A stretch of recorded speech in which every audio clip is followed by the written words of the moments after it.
Hello everyone. Welcome to the What If Anime YouTube channel. Today, we are diving into an exciting new story that will take your imagination to the next level. Let's get started. What if Naruto was secretly trained by Kakashi and Jiraiya and told to keep his power until right time comes? Part 1. Konoha Council Chambers. There was nothing but yelling behind the doors that held a meeting with the counselors of the village. It was mainly the civilians demanding for Suna to pay somehow for siding with one of the village's greatest enemies in history. We should execute some of the captured sand shinobi to show them our power over them. A civilian yelled. Are you stupid? If we kill them, that'll completely sever the bond we have with them. We should find a way to peacefully resolve this without having to have anyone die. Jiraiya said, pinching the bridge of his nose. Why should we go for peace? They attacked us and killed our own right here in our home. A civilian retorted. Lord Jiraiya is right. Shikaku started. If all we do is respond with violence, it'll only spur them to respond the same way, and we could start a fourth shinobi world war, and Kumo and IWA wouldn't hesitate to jump in with Suna. Not to mention that Kuri is still having a civil war that they wouldn't help us. We'd be all alone against three great nations. Do you honestly want to fight a slaughter? This got all of the civilians to shut up and process what he said. When I was a sensei with Minato on my team, I told him how much I wanted to rid the world of all the evil and negativity there was. I passed on my dream to him to find a way, and he died believing in that dream. Hiruzen sensei also believed this when he passed this ideology to me. There has to be a way to resolve this peacefully. Jiraiya said with complete seriousness, yet serenity in his voice. There has to be a way. Jiraiya said, closing his eyes and thinking. Suna Council Chambers. The Sand siblings were standing outside of the chambers of their village's council, and all they could hear was shouting and yelling about what to do. They couldn't make out what was being said, not that it really interested them. They just lost a man who was their father but kept them at arm's distance. All they had left was Baki, and seeing as he was serving as acting Kazekage, they were waiting for him to finish this meeting. Kankuro, Temari. Gaara started with his raspy voice, looking at the ground. The two older siblings looked at their baby brother in between them. I'm sorry, he said. Temari and Kankuro looked at each other. A soft smile graced both of their faces, knowing it was hard for Gaara to even say this. They knew he wanted to say more about what he was sorry for, but he didn't need to. It was conveyed through those simple words. Temari looked back at her brother smiling and softly said to him, It's okay, Gaara. We're just happy to finally have you back. The two gave him a short hug, not really sure how they should act considering they didn't grow up with love and affection being present at all times. Inside the chambers, the yelling finally stopped, and the doors opened, and everyone was giving Temari a weird look as they left but didn't say anything. After all the counselors left, Baki was the only one in the room, and he didn't look too pleased with what transpired. Everything alright, sensei? Kankuro asked. No, Kankuro. Things are going to change for our group, he said, looking at the scroll before him. What do you mean? Temari asked. Baki tossed the scroll to Temari, and she undid it and read the contents, and her eyes grew wide seeing what he meant. Are you kidding me? This can't be real. Tell me you're joking, sensei. Temari yelled in anger and confusion. I tried my best to keep you. I'm sorry, Temari. It's final. There's nothing I can do about it. What are you talking about? Kankuro asked. Our genius council has decided to marry me off to someone in Konoha as an act of peacemaking. She yelled, and Kankuro's eyes grew wide. Is that even possible, sensei? He asked. Yes, it's an old way of making alliances with villages. The offsprings will have dual citizenship, and the bride will be forced to move and live with her groom-to-be. And who am I supposed to be marrying? She asked. It's right there on the paper. One Naruto Uzumaki. The council was impressed by his performance in stopping Gaara, and they found out that he's the Jinchuriki of the nine-tailed fox that killed their fourth Hokage 13 years ago. They think with you being the daughter of the fourth Kazekage and him being a Jinchuriki, you two will have powerful children that will represent the bond between our villages. Baki explained to Temari, whose eyes grew wide. Naruto Uzumaki, huh? He's nothing but a loudmouth brat. But I guess I could have gotten worse if the council would have scrapped through the bottom of the barrel into the dirt. She thought to herself, Go pack your things, Temari. You leave in 1 week if Konoha accepts, and I expect them to accept the terms. I'm sorry, Temari, he said as he gave her a hug. For Baki it was like losing his only daughter. I will, sensei, Temari said, hugging him back and doing her best to hold back tears. She immediately left for home and began preparing for her departure. Later that night, Konoha. Jiraiya was standing on top of the Hokage building when he saw a desert hawk fly up to him and land on the railing around the roof. Jiraiya cocked an eyebrow, not expecting any message from anyone, and certainly not from where he thinks it's from. Suna? He thought as he walked up to the bird and took the letter off its back and let the hawk hop on his shoulder. Jiraiya quickly read through the letter and saw that it was a proposal from Suna about keeping peace. The best part about it was there would be no killing, which is exactly what Jiraiya wanted to avoid, and it seems like Suna just offered them an opportunity to do just that. He kept reading to see that they were offering up their own fourth Kazekage's daughter to be wed to none other than his own godson Naruto Uzumaki. You've got to be shitting me, Jiraiya said, sighing out. The kid is not gonna be happy about this. But it seems like the only sure way to prevent a full war. I'm sorry, Naruto, Jiraiya whispered as he turned to look at the giant stone head of his former student that he treated like a son.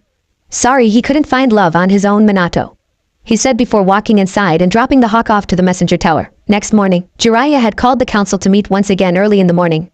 Once all the clan heads were there along with the civilian reps. Why are we here so early, Master Jiraiya? Some asked, yawning. Because we have a way to resolve our issue with Suna, he said, getting everyone to wake up and listen in. Late last night a messenger hawk came up to me and it contained a letter from Suna. Suna is willing to offer up Temari Sabaka to be wedded to one of our own shinobi, Jiraiya said, getting the shinobi in the room to widen their eyes. But that method is ancient. No one practices that anymore. Choza said, I know, but at the same time it's the best way to resolve things without killing anyone. Jiraiya replied, so who's she marrying? Shikaka asked. Obviously the Uchiha, a civilian said. Sim just rolled her eyes and nonchalantly responded to them. When are you gonna hop off that kid's micro-penis?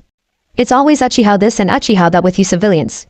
Why are you guys even here? This doesn't concern you. The clan heads all had their eyes wide as some finally said what was on all of their minds, and they were trying so hard not to bust a gut. How dare you talk to me like that? The civilian retorted. You know, Lady Inuzuka, you make a valid point, Jiraiya said with a sinister tone. From here on I officially disband the civilian council. Get out, Jiraiya said with all seriousness. But what about issues involving everyday issues? Then you can bring it up to the clan head that's closest to you, and they'll resolve it. It's a good thing our clans are spread out across the village. We'll split up jurisdiction, and if an issue happens you go to the clan head responsible for that area and they have authority to resolve it. Of course the Hokage will have to approve it, but that way we don't have to waste time hearing you bitch and moan about the most minuscule shit, Jiraiya said. But, bye, Jiraiya said, waving his hand with a fake smile. The civilians all got up and left, still in shock of what happened. Now back on topic. The shinobi Suna's council has picked to marry Temari Sabaku is no other than my apprentice Naruto Uzumaki, Jiraiya said, and the clan heads all nodded, seeing that as a reasonable choice. Glad to know we can all see why they were impressed with him. He did splendid in the Chunin exams, much better than what most people thought. He beat one Niji Hyuga who everyone thought was going to wipe the floor with. Then he proceeded to take down Gaara, who unleashed the one-tailed beast by summoning the toad boss Gamabunta, and then used the transformation jutsu to change Gamabunta to the Kyuubi. Kid has talent. So if we're all in agreement, we'll send a letter back to Suna telling them we accept the terms of marriage between Temari Sabaku and Naruto Uzumaki, who will be wed here and live here in Konoha, Jiraiya said, and all the clan heads nodded in agreement. Well then we're done here, Jiraiya said as the clan heads got up, happy to not have to listen to the civilians bitch and complain for an extra few hours. It was nice to have quick meetings. Jiraiya left and headed out to Naruto to tell him the news after he quickly wrote up a response letter for Suna telling them Konoha was agreeing to the terms. Sorry to do this to you, kid, but we need to start getting some peace into this world, and it looks like it's gonna start with you, the white-haired sage thought to himself. Naruto woke up and got ready like he normally does, but something felt off to him. He quickly checked around the inside of his apartment and saw nothing out of the ordinary, but when he looked out to his balcony he saw Jiraiya looking across the village. Pervy sage? What are doing here so early? He asked. We've got some serious business to go over quickly, Naruto, he replied, and Naruto nodded before heading inside. They both took a seat and Naruto was hoping everything was alright and he wasn't in trouble. Kid, your life is about to change drastically. Jiraiya started getting a confused look from the blonde. Suna sent a message yesterday that got here late last night. They offered a peace treaty of sorts, but it was in a manner that hasn't been practiced in decades. The sage continued. What do you mean? Naruto asked. Long ago, when countries would stop fighting and make treaties, normally the losing side would offer up a beautiful woman to become the bride of a male from the winning country. Suna lost to us, so they're offering up one of their best, if not the best, kunoichi they have in Temari Sabaku. The name sounds familiar, Naruto said. Gaara's older sister, Jiraiya replied. Oh. Sandy blonde hair tied into 4 bun things, Naruto asked. Wields a giant fan? Yup, that'd be her, Jiraiya finished. So who's the unlucky bastard this village has offered? Naruto said, leaning back. Really, Naruto? You haven't put 2 and 2 together, Jiraiya deadpanned. It took only a second before realization dawned on Naruto. Are you fucking kidding me? Why me of all people? I mean, I don't even know her, let alone love her. How the fuck am I supposed to keep peace and marry her if I don't love her? Naruto yelled. I know, kid. Believe me, I'd rather you find love on your own, but this is the only viable option right now to ensure war doesn't break out for the whole world. I'm really sorry, Naruto, Jiraiya said, trying to console the blonde. Why me? He asked dejectedly. Suna was impressed with how you beat Gaara, and they think the offspring of your child and Temari's will create a strong shinobi who will show the bond between our villages. So I'm just supposed to throw away my feeling for Sakura so I can be thrown into this marriage that's being done against my will? Unfortunately, yes. This is part of the shinobi life. As ancient as this method is, it's a part of it. I'm sorry, kid, Jiraiya said, getting up and placing a comforting hand on his shoulder. This sucks. Naruto replied, sinking into his chair. Yeah, it does, doesn't it? The rest of the day Naruto tried to train, but he was too focused on this marriage he was being sentenced to that even Kakashi noticed he wasn't his normal. He wasn't hitting on Sakura. He was barely focusing on training, which was very unusual for the blonde who always spouts about being the future Hokage. Naruto, are you okay? Kakashi asked. Yeah, just processing some stuff Pervy Sage told me. He said, HN. Well, whatever it is, if you don't feel up to training, why don't you go home? Same goes for you too. Training is finished for the day. Kakashi said, and Sasuke immediately turned to leave and Sakura began chasing after him, but it felt different since a certain blonde wasn't trying to ask her out. Instead, he was heading to his own home. Naruto trudged his way home, not sure of what to make of his new upcoming situation, and it frustrated the hell out of him. Naruto eventually made it home to where he found Kakashi leaning against his door, not reading his pervy novel, which piqued Naruto's interest. No porn for you, Kaka-sensei? What's going on, Naruto? You haven't been yourself recently and it's obvious. Wanna talk about it over a bowl or ramen? Kakashi asked, knowing the blonde couldn't turn down ramen. Sure, ramen sounds pretty good right about now. Naruto said, cracking a small smile. Ichiraku ramen stand. As Naruto and the copy ninja were eating, Naruto began telling him what he recently found out from Jiraiya. Damn, sorry to hear that, Naruto. Well, I guess on the bright side this won't really be official until a new Hokage is appointed. Kakashi said, which is why we're going to find her. Jiraiya said, entering the stand. Master Jiraiya, good to see you again. Kakashi said, nodding his head. Same to you, Kakashi. The sage replied, what do you mean we're getting the next Hokage? Naruto asked, well, you and I are going to go on a trip to bring back the next Hokage, and while traveling we're going to up your training. Jiraiya said, which got Naruto to really perk up. Really? You mean it, pervy sage? Naruto said, getting hyper again. Yup, pack your things, we leave in 1 hour. Jiraiya said, vanishing to probably get one last peek for his next novel. I gotta go, Kaka-sensei, see ya. Naruto said, taking off immediately. Later. Kakashi said with a nice smile before he looked and noticed that Naruto never paid for the food. Naruto! Get back here and pay for your 10 bowls. Kakashi yelled but sighed, knowing it was no use. Hee. Oh, Minato-sensei, if only you were here to see yours and Lady Kushina's son.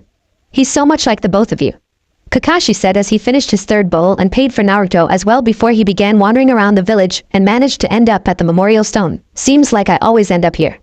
Kakashi thought with his hands in pocket. Suna. Inside the Suna council chambers they had received word that the Leaf had agreed to the terms set forth in the marriage proposal.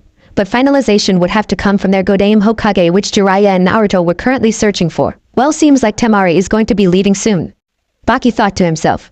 Baki headed out to find Temari, and saw that she was training with her siblings at their family training ground. Baki-sensei, what's up? Kankuro asked. Well, Kankuro, we just received word from the Leaf that they accepted the terms. Temari will be wedded to Naruto Uzumaki. Of course it won't be official until they've appointed a new Hokage, but by then we'll be in the village to meet with the new Hokage and iron out some finer details. I'm sorry, Temari, Baki said, looking at the young blonde trying to see her reaction. All she did was sigh and turn to finish packing things up. I'll be in my room if anyone needs me. Temari said, putting her fan on her back and leaving. Time skipped 3 days. Naruto and Jiraiya had finally made it to Tenzaku Town, and Naruto had progressed much faster at the Rasengan than Jiraiya expected, with Naruto blasting through stage 1 in 1 day, then he managed to get through stage 2 today. So what's next, pervy sage? Next is combing them and maintain it. You'll use a water balloon again, but the goal is to not burst it yet still have the rotation and power with it. The balloon is merely just a visualization for you to know what the Rasengan is supposed to look like. Jiraiya said as he formed one in his hand. Got it. Naruto said as he quickly took the bag of balloons and began working hard while Jiraiya slipped away into town to find any clues on his missing teammate. Plus it gave Naruto plenty of time to train and focus. Nightfall. By nightfall Naruto had slowly managed to figure it out. Even though he couldn't maintain it long enough, he was able to get it going for about 5 seconds before his concentration broke. I wonder. Naruto thought before crossing his fingers for his favorite jutsu. Shadow Clone Jutsu. He yelled and he looked at his copy before holding out his palm while his clone began shaping the chakra by moving his hands in different direction to create the shape of it. To the surprise of Naruto, he was finally able to make the Rasengan and maintain it thanks to his clone. Naruto then charged at a tree and put a spiral dent in it and left it scarred. Perfect. Now I gotta find Pervy Sage and tell him. Naruto said as he rushed into town and managed to find Jiraiya still searching for his teammate. Hey Pervy Sage, I got down the Rasengan.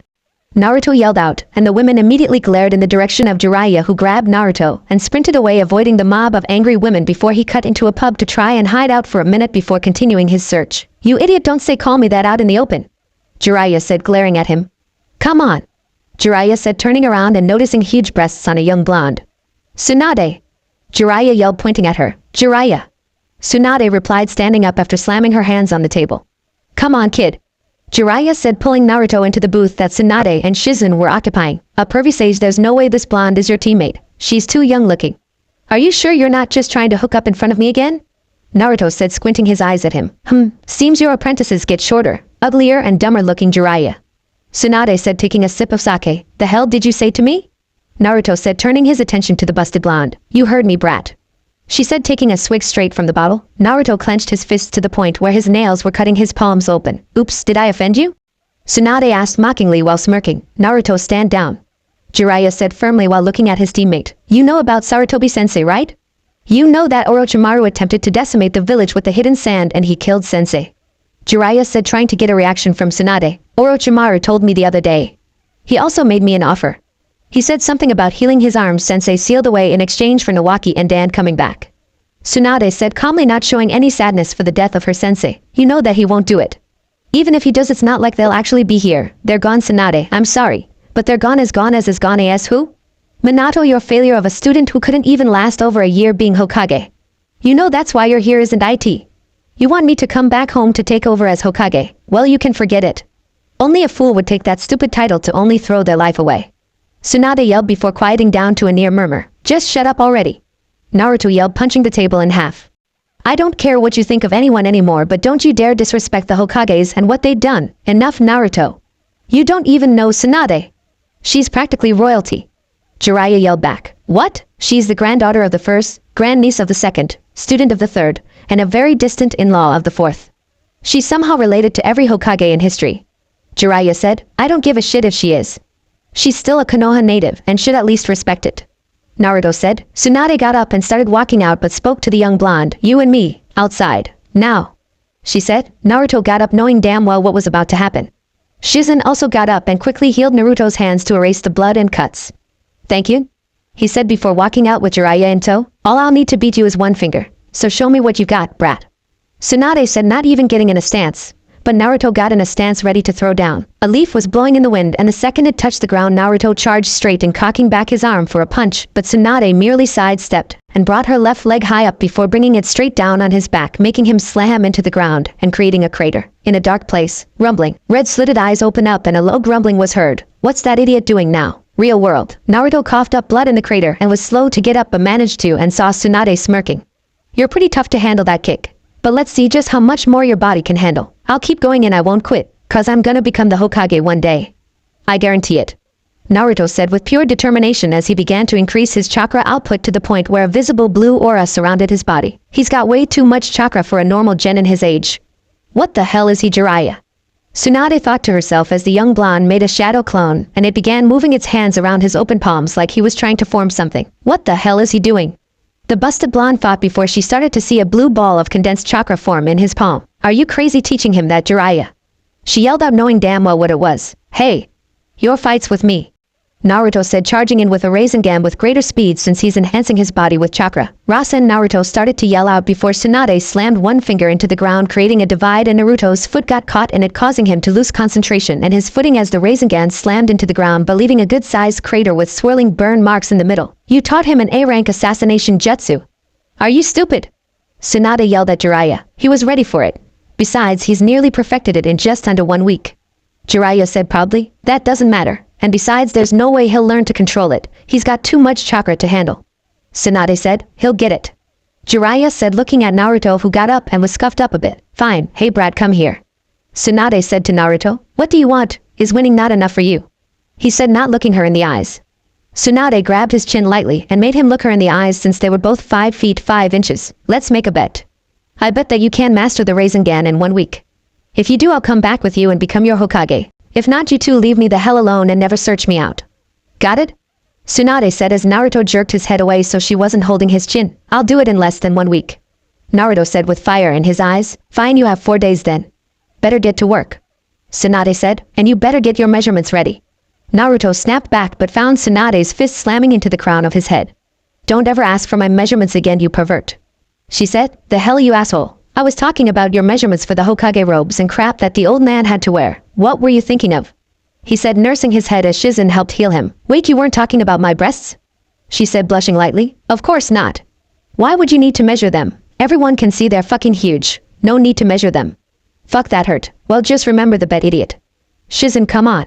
Tsunade said as Shizen finished healing up Naruto and soon left with her master, but of course Jiraiya had to say something. If you won't give the kid your measurements, could I get them? Just like Naruto, Tsunade clocked the pervert in the head and beckoned Shizen to follow, saying he'd be fine. Idiot pervert. Naruto said, shut up, brat.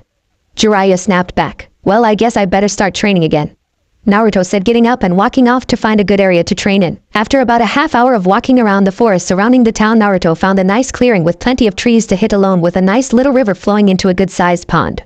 Before Naruto started, he sat down on a boulder and stared up at the full moon. It's beautiful. He whispered to himself. Suna, it's beautiful. Temari said, looking up at the full moon shining its reflective light down upon the village, lighting it up. Guess this is gonna be the last time I see the moon this clearly for a long time, huh? Temari asked to no one in particular before sighing and pulling her knees closer to her chest and resting her face on them. Tanzaka Town. Tsunade was out getting another drink at a stand when Jiraiya also popped into chat. Mind if I join? Jiraiya said, more than asked, as he sat down and was brought a bottle of sake and a small saucer. Why would you teach that idiot something so complex like the Rasengan? It's not like he'll master it. Tsunade said, I believe in the kid because of who his parents are. I mean, his father did create the damn thing, so I think Naruto has every right to learn it. So, he's the brat of your student, huh? Who's the mother? Tsunade asked. Your distant cousin and second Jinchuriki after your Mitoba-chan, Kushina. Jiraiya said, taking a sip and sighed, looking to see that Tsunade's eyes widened but immediately returned to normal, so she didn't look too surprised. So he's the product of those two, huh? Still, either way, there's no way he'll master it. Tsunade said, he's just like them, you know. More like Nawaki in my humble opinion, but he's just like them. They wanted to become Hokage so badly, and Naruto does too. He truly believes he'll become Hokage, and then everyone will finally stop looking at him like he's the fox. And I believe him. You're putting too much into the brat. He's no prodigy. Tsunade retorted, maybe not, but neither was I, and look how I turned out. A pervert. Since day one. But I mean that I'd become one of the strongest ninja our home has produced next to you and Orochimaru. I think we honestly made one of the strongest and most well-rounded teams in Konoha history. You shouldn't judge him too harshly, cause he tends to surprise you when you least expect it. So keep doubting him and he'll definitely become Hokage. Jiraiya said, taking another sip. For the next few minutes they sat in silence, just drinking and silently and secretly enjoying the familiar company. After a while Jiraiya broke the silence. Tsunade, that offer Orochimaru made you.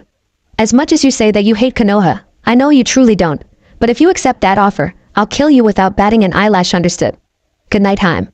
Jiraiya said, putting his finished alcohol down and leaving for a hotel. Over the next few days Naruto was training as hard as he could on mastering the Rasengan by having one clone form it, and another clone tried to create a distraction, forcing him to focus while he slams it into a tree. Over those days Tsunade was keeping tabs on him and began to realize that Jiraiya was right. He really did resemble Dan, and mostly Nawaki. It made her wonder if he really could be able to achieve his dream of becoming Hokage. Tsunade began thinking over what Jiraiya had said to about him actually killing her if she betrayed the village and helped Orochimaru. Would he actually do it? The old perv has been in love with me for years. Does he really have the balls to do it? She whispered to herself as she walked around Tenzaku. The 4 days finally passed and back in Suna Temari was forced to ride by carriage as per Suna tradition when marrying off one of their own in a marriage treaty. To say Temari was upset would be an understatement. She knew it was tradition, but she felt like her pride as a kunoichi was taking a hit by being forced to act like a princess when she damn well knew she wasn't a real princess. Nevertheless, she bit her tongue and stayed silent, but did enjoy the moments whenever Kankuro would poke his head in and see how she was doing.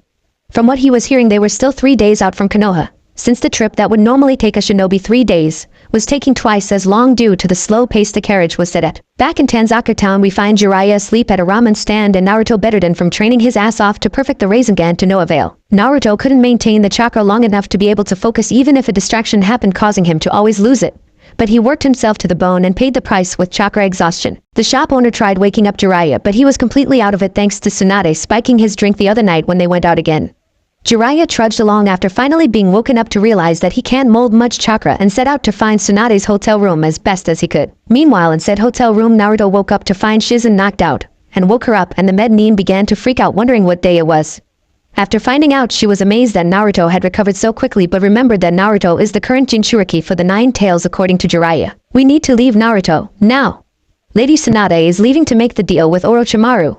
We have to stop her from making the biggest mistake of her life. Right then, let's go. Naruto yelled as they were just about to leave. Through the window a kunai came flying right in front of Shizen's face and buried itself in the wall right next to her face. She looked to see who threw it, and saw Jiraiya looking like he'd seen better days. She pulled one over me. She spiked my drink last night, that witch. Jiraiya said, panting. Shizen ended up bringing him a pitcher of water to drink, and after having a few glasses and getting all the details straight, they knew what they had to do. I can't believe you're going to make me actually kill you, Tsunade. The white-haired sage thought. A/N. We all know how the rest of this goes, so I'm not gonna write out something we all know. In my opinion, this fight is one of the top 5 fights from pre-Shippuden Naruto, so I don't see a point in writing it out.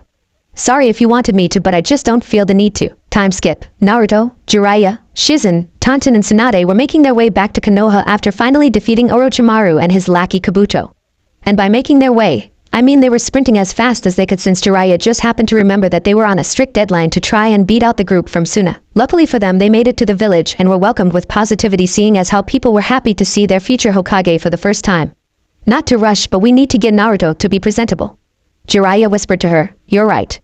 Tsunade replied as she waved to the people, who were very happy to see their next leader finally return home. The Sannin and Naruto with Shizen quickly stopped by the Hokage office so she could finish checking him for any injuries, and after assessing that he was perfectly fine, she nodded to Jiraiya, who pulled out a beautiful silk kimono that was all black with an orange yuzu swirl on the back, being formed by 3 tails of the 9-tailed fox, while the other 6 tails were evenly divided, fanning out behind the swirl. This thing looks so cool. I mean, I'd put more orange on it, but I actually like it. Thanks, pervy sage. Naruto said, hugging the toad sage, and the old man could only smile and return the hug as Tsunade watched on, smiling. They kinda are like father and son. Maybe grandfather and grandson is more like it. Now come on, kid, we gotta get you to the front gates to meet your future wife. Don't want to make a bad impression. Jiraiya said as Naruto quickly changed into the kimono. How do I look? Naruto said to Jiraiya and Tsunade, "You look good, kid." Jiraiya said, grinning, like you're ready to get married. Tsunade replied with a friendly smirk. Out on the road. Hey sis, I can see the gates. We're almost there. Kankuro said to Temari, who began to try and clam herself and slow her breathing. Relax, you can do this, Temari. You're a natural warrior. You can handle anything. Konoha. Naruto was quickly rushed to the front gates by 2 of the Sannin and Shizen, which began drawing a crowd seeing Naruto in something other than his bright orange jumpsuit. Great, the whole village is coming out here. Can't they just go away? Naruto muttered. Relax, it'll be okay, Naruto. Jiraiya said, putting a hand on his shoulder. Less than 10 minutes later, the Suna caravan finally arrived to the gates. Greetings, and welcome to the village hidden in the leaves. I'm Tsunade Senju, the Godame Hokage, and it's an honor to welcome friends from the hidden sand to our home. Tsunade said very professionally, which took Naruto by surprise as he leaned over to Jiraiya and whispered, "Since when can Bachan be professional? Hee, since always, kid." Jiraiya replied with a smile. I swear this kid keeps me feeling young. But man, can he also make me feel old as dirt. Temari stepped out of the carriage dressed in a black kimono with sandy-colored wind swirls on it, with a red sash being tied in the back, and her usual battle fan was nowhere in sight. Instead, she had 2 smaller ones tucked away in her sash. The 2 blondes that were to be wedded had their breeze taken away, not realizing that the other could look so good in nice clothing. It's nice to see you again, Temari. Naruto said with a smile that made Temari lightly blush. It's nice to see you too, Naruto. Gaara and Kankuro also walked up, and seeing Gaara put a big smile on Naruto's face. Hey Gaara, how you been? Naruto practically yelled out, getting the majority of the crowd to face fault. Act professional, idiot. Jiraiya scolded. It's not like I've done this before, pervy sage. Naruto snapped back, showing just how close the 2 were, which put a small smile on Temari's face. These 2 are going to be an interesting combo. Or the death of me. She thought. Alright, why don't we all go to the office and sort out details while arranging where you will stay and getting Temari sworn in. Tsunade said as she led the group to her new office. Now, while I can't officially do anything until 3 days from now when I'm officially announced as Hokage, I can at least get things in order so we can proceed immediately after taking the mantle. Tsunade said as they went over finer details of the marriage contract and visitation and citizenship rights and whatnot. After ironing out everything, everybody left except Naruto, who was told to stay after. Everything alright, Bachan? He asked. Naruto, since you're getting married, I feel that it's only right that you know about your heritage and what happened the night you were born. Tsunade said, which got Jiraiya to perk up. Naruto, the night you were born, the Kyuubi attacked the village, and since you were the only one in the village born that night, you were the only possible candidate to become the next host of the 9 Tails. Plus your mother being who she was also made it easy to choose you. Tsunade started. Who was she? Tsunade took out a picture of his mother and handed it over to Naruto, and it was a picture of Kushina Uzumaki pregnant with Naruto. What's her name? He asked. Kushina Uzumaki. In so many ways you resemble her, mainly your manners and characteristics and personality. She was one of the strongest kunoichi this village has seen. She was even considered to possibly be a Hokage if she never got pregnant, and if the 4th Hokage never took over. Tsunade added. Jiraiya put a hand on Tsunade's shoulder, letting her know that he would cover the information about his father. Alright kid, now comes the part about your father. Let me start with this. Don't interrupt until I'm finished, got it? Now, because of who your father is and the enemies he made, I can't tell you until you're much stronger than you are now. Seeing as how only I really know how strong you are. I'll tell you who he was when I deem it correct to tell you. But I will say this, in the short time they were able to see you I know for a fact they loved you immensely, Naruto. Tsunade said. Naruto looked at Tsunade. Yeah, I'm sorry about Kushina. But I know she and your father would be proud of the man you're becoming, and they'd be proud of you stepping up to such a task as marrying to keep peace. I know you'd rather take your time and marry for love and not politics, but hopefully you and Temari will find love in each other. Tsunade said. Tsunade then got up and hugged Naruto before giving him a kiss on his forehead. If you ever need anything, I'll be right here. She said softly as he nodded and looked at the picture again. Did they have a home ready for me? He asked. Yeah, I'll take you to it. Jiraiya said, looking to Naruto, and then Tsunade, who nodded to him, silently say that they were done. The walk to Naruto's new home was one filled with silence, and a lot of thinking by Naruto. Well, here we are, Jiraiya said as they came up to the metal gate surrounding a 20-acre plot of land.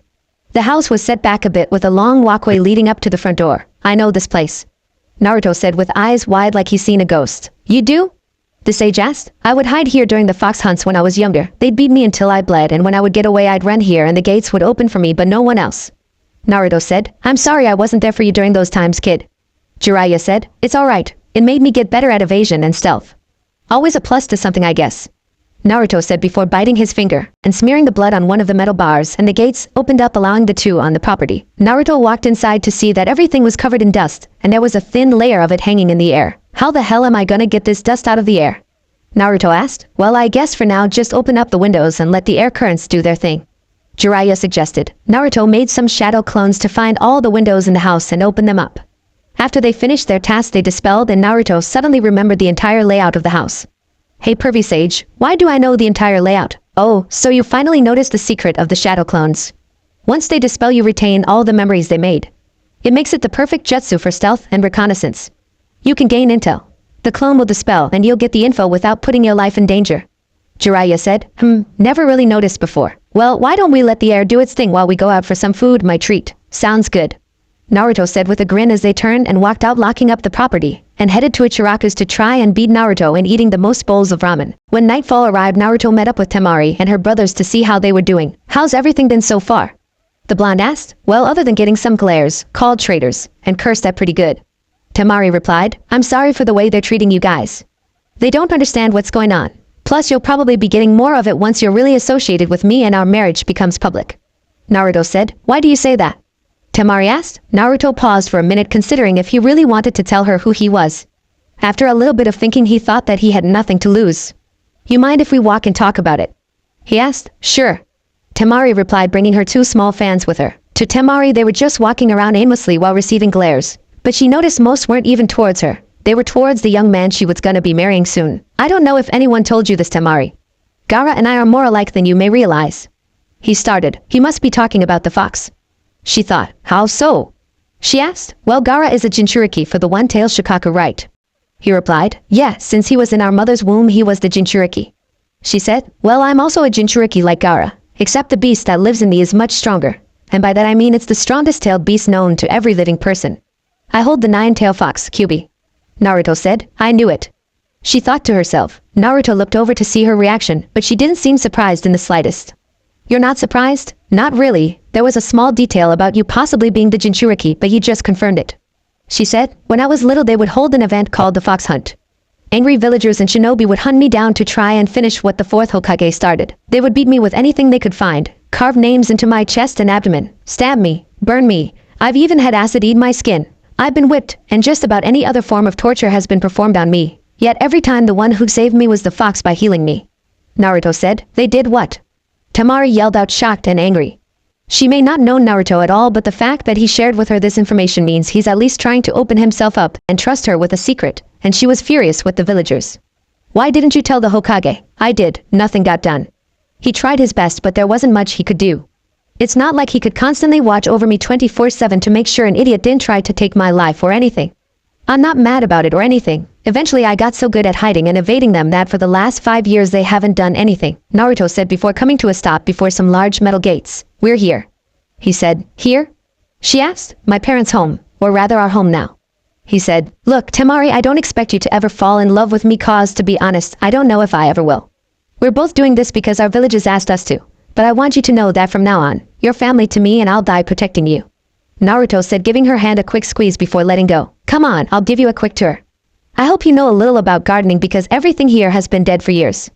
Naruto said after swiping some of his blood on the metal bars, and they began walking up the path to the front door. Fair warning, I opened all the windows because of how much dust was hanging in the air earlier today, so I don't know if it's all gone or not.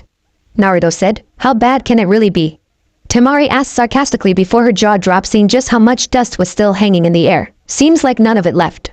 Naruto said, well, I think I can help with that. Wind style, air current dance. Temari yelled, swinging her two small fans, and a blast of wind came out and forced the dust through the nearest windows until it all got blasted outside and formed a dust cloud hanging in the air. One more to get it all away from us, she said, preparing for another jutsu, wind style, great breakthrough. Temari yelled, swinging her fans upwards to blast the dust high up into the sky where it can separate and flow freely in the passing wind. Naruto looked on, amazed at her abilities, and he control over her wind style. Temari noticed him looking at her, causing her to blush a little. What? She asked. Sorry, you're just really amazing at wind style. I mean, I know you're amazing. I saw you during the Chunin exams, but that was all for offensive purposes. I didn't know you could do something like this. He said, stumbling through his words. Thank you, Naruto. Why don't we head on in and you can show me around, huh? She asked as he nodded and began giving her the grand tour while each of them made mental notes on what they wanted to fix up. After checking everything out, they walked out front and out of the gates.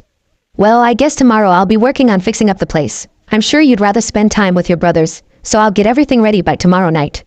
Naruto said with a small smile. I spent all of today with them, including the trip over. So how about I spend the morning with them and then I'll drop by with lunch, and we can work together since it's not just your house now, it's going to be mine too. Temari said with a friendly smirk. Sounds good. I'll walk you back to your hotel. Naruto replied. You know I can take care of myself, right? Temari asked with a raised eyebrow. I know. I just don't trust people late at night to not do anything to you. Technically you're still a sand ninja and they most likely won't accept you for a while. Maybe even never, since you'll be associated with me and they seem to hate me for nothing in my power. Naruto said, walking with his hands on the back of his head. I guess you're right. It's not fair to you though. Temari said, looking at him. Well, what can you do? It's not like I can change everyone's opinion of me right now. But I'll change their opinions one day, and when I become Hokage I'll prove them wrong. He said with such determination that it reminded her of the Chunin exams with the balls he had with his statements. Well, if that's the case, then I'm gonna be stuck with keeping you out of trouble, aren't I? Temari asked sarcastically. Yup, so get used to it, and have fun doing it. Naruto said, smiling at her, causing Temari to blush a little. Baka, she said under her breath. The rest of the week went pretty smooth with Naruto and Temari just fixing up what's to become their home. Soon the home was finally repainted, refurbished, looked up to date and to the liking of the two blondes. There was only one thing that Naruto wanted to add that he never told Temari about. Elsewhere, Tsunade went to heal Kakashi and Sasuke from the mental damage while also trying to figure out a way to heal Lee from his spinal injury on top of being officially named as the Hokage. So for Tsunade it was a very busy week running around. But she always made sure to check in on Naruto and Temari to make sure everything was alright, since their relationship determined the peace between the leaf and sand. In the next few hours, Temari's brothers and Sensei would be heading back to their village, leaving behind one of their own. While Temari was looking around the house some more just to familiarize herself, Naruto was able to slip away to meet up with Gaara to do him a favor. On the way to his home, Naruto filled in Gaara on what he wanted done as a final touch. Soon they arrived to the house where Naruto invited Temari to some lunch at Ichiraku's, which she accepted since she had heard him talk about Ichiraku a bunch, but never indulged herself, so she thought she'd try it. Ichiraku ramen stand. Hey old man, can I get 2 miso ramens? What do y'all want? Naruto asked. I guess I'll just have whatever you normally get. Temari said. I'll do the same as you, Naruto. Gaara replied. Make it 4. Naruto exclaimed. You got it, Naruto. Tucci said as he and his daughter Ayam began cooking up the ramen. Right when the bowls got served to them, Tsunade, Kakashi, Iruka and Jiraiya all walked in and took a seat while ordering the same bowl as Naruto. Lady Hokage. It's nice to see you again, and same to you, Master Jiraiya. Temari said nervously, not expecting this group to show up. Relax, we're just here to enjoy some good ramen. Jiraiya said, great ramen, pervy sage. Naruto replied, stop calling me that brat. Anyways, like my idiot teammates said, we're just here to enjoy some ramen. Tsunade said, slurping down some noodles. After Naruto and Gaara finished, Tsunade spoke up. Do you boys mind leaving us with Temari for a minute? Tsunade asked a little too sweetly, which Naruto picked up on. Instantly Naruto and Gaara popped into smoke, leaving Temari surprised as hell. They were clones. I'm gonna kill that jerk. Temari yelled. Damn, even I didn't know they were clones. Jiraiya said, he does have moments of brilliance. Kakashi said, anyways, we just wanna have a quick chat with you, Temari. Tsunade said, getting everyone's attention in the stand. Naruto's home. Okay, we got some time, so go ahead, do your thing. Naruto said, and Gaara made a giant desert of sorts in an area of the backyard with some sand dunes to make it feel more realistic. Thanks, Gaara, I think she's gonna love it. The blonde said, just remember what Kankuro and I said. Gaara replied, "Don't worry, I'll protect her with my life." Naruto said, "Good." The redhead replied, "Ichiraku ramen stand. Now Temari, what we're about to tell you may scare you a little or maybe make you nauseous." Tsunade said, slapping down a thick manila folder. "What's in it?" she asked. "Open up and find out." Jiraiya said, sipping on some tea. Temari opened it and saw that it was Naruto's full medical history. Everything he told her was in the folder, and things he didn't mention were in there. Photos and very descriptive paragraphs painted a nightmarish picture for Temari, and for the first time in a while she began to tremble. It was slight, but it was still visible. "Why? Why are you making me read through this? Why am I seeing this?" Temari asked, shaken. "Because everyone here cares deeply for that boy. He's been to hell and back more than the devil himself. You need to know what you're getting into. The Naruto that's been showing himself isn't the real Naruto." Jiraiya said, "What do you mean the real Naruto?"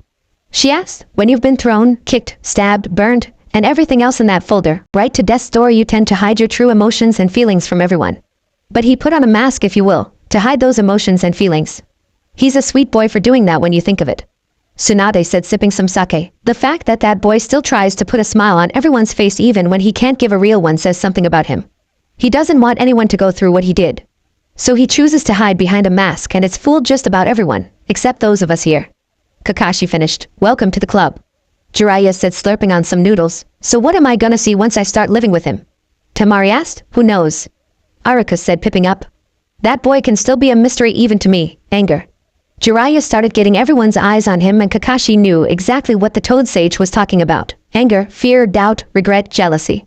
He feels so many emotions on any given day, yet hides it all in front of everyone. But once he's alone, it all comes pouring out of him. "I've seen him without his mask only a few times. It ain't pretty." Temari. Jiraiya finished. "So what should I do?" she asked. "Be there for him." Kakashi said, "He's been through so many obstacles that I don't know if he even really wants to become Hokage anymore. But you need to be there for him in times of hurt, and you need to support him no matter what. It's different with those of us being older than Naruto by a significant amount, save I am. If he was to have someone truly support him, he can go on to do great things." The Cyclopes finished. "I understand. Thank you, everyone." Temari said, bowing to them and clutching the folder to her chest. "For professional reasons, I'm gonna need to hold on to that folder. But just keep in mind everything you read and saw." Tsunade said, "Yes, my lady." Temari replied, "Now, on to another topic. The wedding is going to be postponed." "What? Hey, you better not die, dummy. You've got to help me raise our kids, you know." Temari said, smirking at Naruto. "Geez, after all this time you still have no faith in me, huh?" Naruto replied back, smiling. "You tend to make it hard to." Temari quickly remarked, "No, I think you make it hard." Naruto replied before turning to face the threat. "Baka, love you too, Tima-chan." Naruto replied with a small loving smile, barely looking back out the corner of his eye. "Just come back safe to me," she whispered to herself. "I always have." And just like that, Naruto disappeared. Normal timeline. Now, on to another topic. The wedding is going to be postponed. What? Everyone in the noodle booth was surprised at Temari's outburst. "What the fuck do you mean the wedding is postponed? Did I travel here for nothing? Pretty moo-ugh."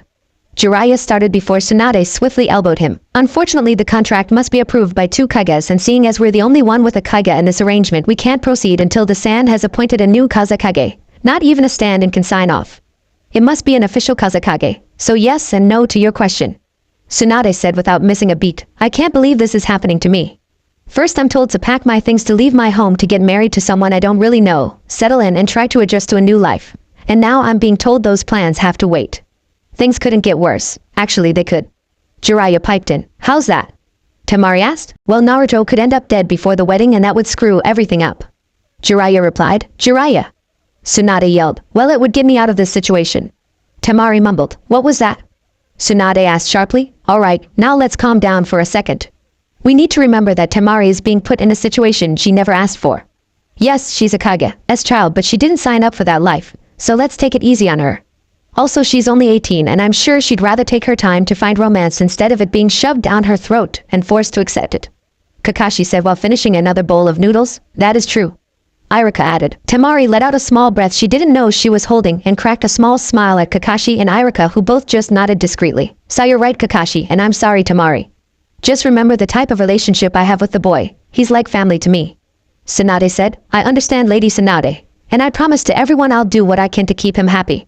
So the big day is being put off. What's the plan until W Suna finds the next Kazekage?" "Well, your sensei talked with Jiraiya and I, and we've decided that the best way would require you to be the first shinobi who lives in 2 villages and works for that village while staying there. So you'll stay in the leaf for 2 months, then live in the sand for 2 months and keep switching. Baki wanted to make sure you can come home and relax for a good amount, but still have plenty of time to get adjusted to life here in the leaf. Tsunade answered, that actually sounds pretty nice. So I guess I'll start living here for 2 months then? It's up to you cause either way you'll be switching. Tsunade replied, can I take some time to think about it? Temari asked, of course. When you've got your answer you can come let me know. Tsunade said before getting up and walking out followed by everyone else. Temari stayed for a while to think alone before she paid and left to go back to the house that she'll end up living in and raising a family in. Inhale, exhale, here goes something, she said, pushing the gate open since it was left cracked open. She slowly walked through the front door and mentally tried to come to terms with things changing once again. Naruto? She called out but got nothing in return. Where the hell is he? She asked, looking around before moving around the house to try and find him. Naruto, where are you? Geez, where the hell could he be? She kept asking to no one in particular before something caught her attention out of the corner of her eye. Temari went out back to see a miniature desert in the backyard with Naruto giving her a smile. What you think? Temari could only do one thing and that was cry tears of happiness. Did I do something wrong? Naruto asked. Temari just shook her head as she walked up to Naruto and gave him a hug, and this completely took him by surprise and he didn't really know how to react, so he just did what instinct told him to and he hugged Temari back and buried his face in her neck. Thank you, Naruto. She sobbed out with a smile on her face. This means so much to me, thank you, she said before letting go and wiping her tears away and still smiling at him. How'd you get so much sand here? I don't remember seeing any vendors, Gaara. Naruto sheepishly replied, of course. Well, thank you again, Naruto. Temari said, giving him a quick kiss on the cheek, making him blush. Come inside, we need to chat real quick. Temari said, still smiling. Alright, it's nothing bad, right? Depends how you see it. She replied, taking his hand and leading him inside. They both sat at the dining table, each with a glass of water, and began the chat as Temari called it. So apparently for us to get married, 2 Kages must sign off for it to become a legal marriage. But there's a problem with that. Temari started, since Suna has no Kage for now, the marriage has to be put on hold until the 5th Kazekage is named. Once that happens, Lady Tsunade and the Kazekage will convene and figure out a date that works. I'm sure we'll have input on the date too, but that's beside the point. So, what does that make us then? For once Temari had no idea what to say. Technically they're engaged, but that was because of an impending marriage. Now that their marriage is being put off until further notice, she doesn't really know what to make of their relationship. Well, why don't we just take things in our own hands? Temari said. What do you mean? Well, let's not let some agreement determine what our relationship is. I know we're both doing this for the sake of our village, but we might as well do things on our terms instead of letting others determine things for us. Temari explained. So does that mean we're dating? Naruto asked. Well, you haven't asked me out or anything, so I'd say not quite yet. Temari said, giving him a teasing smile. Naruto blushed at what Temari was insinuating and began fumbling through his words. So would you want to, go out as sometime or something? For someone who took on Gaara with no fear and the confidence of the fiercest beast, he's so damn adorable when he has no idea what he's doing. The sand ninja thought, internally smiling. I think I can find time in my schedule, but only on one condition. Absolutely no ramen. Alright, fine. There's a pretty good restaurant in town, but I doubt they'll let us in. And why's that? She asked. Naruto just lifted up his jacket and shirt and channeled some chakra until his seal appeared. Alright, for ball. Temari said. I'll see what I can do though. Naruto said. Good. Well, I'm gonna go take a shower and head to sleep. Temari said, turning and walking away with a little extra sway in her steps. Why the hell is she walking like that? Because of you, idiot. She may not be in love with you, but she's gonna at least give you a shot at things. Kurama replied. She is? The Jinchuriki asked. Yes, now her swaying her hips is to get your attention. Because she knows that men love curves and she has curves to spare, so she's gonna show off. She didn't ask for this situation, but she's trying to enjoy it. Kurama said. Well, I'll be. He thought, watching her walk upstairs. Hey, Naruto. Temari called from the top of the staircase. Yeah? Everything okay? Which bathroom can I use? She asked. This honestly confused Naruto, since to him he just figured she'd use the master bathroom. Since they are gonna be sharing this house, the question was confusing to him. It doesn't really matter to me. This is your house too, so whatever you feel is right is okay with me. If you want to get everything set up in the master bathroom, you're more than welcome to. He replied. Okay, thanks. She replied as she went down the hall thinking about her options. I guess the obvious thing to do would be to take the master bathroom. I mean, it's not called the master bathroom for nothing. But on the other hand, I just got here and I don't know if it'd be appropriate for me to use that bathroom this early in our relationship. UGHHH, fuck me. She thought as she came to her conclusion. She settled on taking one of the guest bathrooms since she isn't comfortable yet on being here, and feeling like a guest still, she fell into that role. She was surprised to find out that the guest shower she used had no hot water, so that shower was very quick and not very helpful to relaxing her nerves. Once Temari was finished, she got dressed in a purple sleep tank that went to her mid-thighs and paired it with black sweatpants that were a bit baggy, and strolled downstairs to let Naruto know about the water situation. Hey Naruto, you might want to check the water heater. Why, what's you with? What are you wearing, Temari? He asked, slaw-jacked. My pajamas. I bought them here since the tailors know the climate here better than the ones back home. Right. Naruto said, dragging out Thar. Anyways, I was asking if you could look into an issue with the water heater because my shower was freezing cold. Sure, I can look into it, but I can't guarantee that I can fix it. He said, why not? Well, I don't know anything about water heaters. Actually, I don't know anyone in the village who does. Naruto said, trying to think of anyone who would have a clue. Why don't we check to make sure everything else is cold before I touch anything? Naruto offered, to which Temari nodded, and after 35 minutes of checking every sink, tub and shower except the master bathrooms, they found that only freezing cold water was coming out. Well, time to check out the master bath. Naruto said, then let's get right to it. Temari replied, kinda liking spending time figuring something out with the man who's gonna end up marrying her. Again, she didn't ask for this, but she may as well play nice, and at least give him a fair chance before raising hell. After a couple minutes, they were surprised to find that the master bathroom was the only room with hot water coming in. That's not supposed to happen, right? Naruto asked. No, definitely not. Where's the water heater? You did memorize this place, right? Yeah, it should be in the basement with the breaker box. Well, let's figure this thing out. Temari said, walking out and downstairs to find the basement. So which door is it? She asked. This one over here. Naruto answered, leading her off to a door away from where everything really is. They went down the steps with Temari leading the way down, and with their combined weight, and how old the stairs were, they broke some of the steps, and then the entire stairway fell after they got off in time. You know what I'm gonna say, right? Temari asked, looking at the broken staircase. Yeah, it'll be the first thing on the checklist to do this week.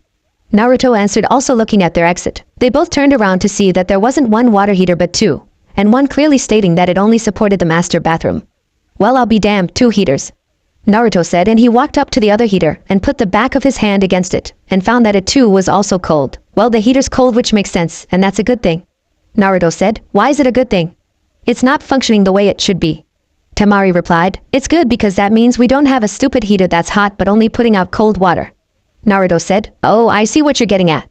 So once we find an expert, it won't be too much of a hassle to fix the thing since it isn't acting strange other than not putting out hot water. Correct? So I'll ask Bachan if she knows anyone in town who can help out and we'll get it fixed. But I guess for now you'll just have to use the master bathroom, unless you like freezing cold showers and stuff. Naruto said, walking back to the staircase like it was still there. Well, Lady Luck just loves bending me over and fucking me, huh? Temari thought before turning to see Naruto walk to the staircase without a care in the world. You know the stairs aren't there, right?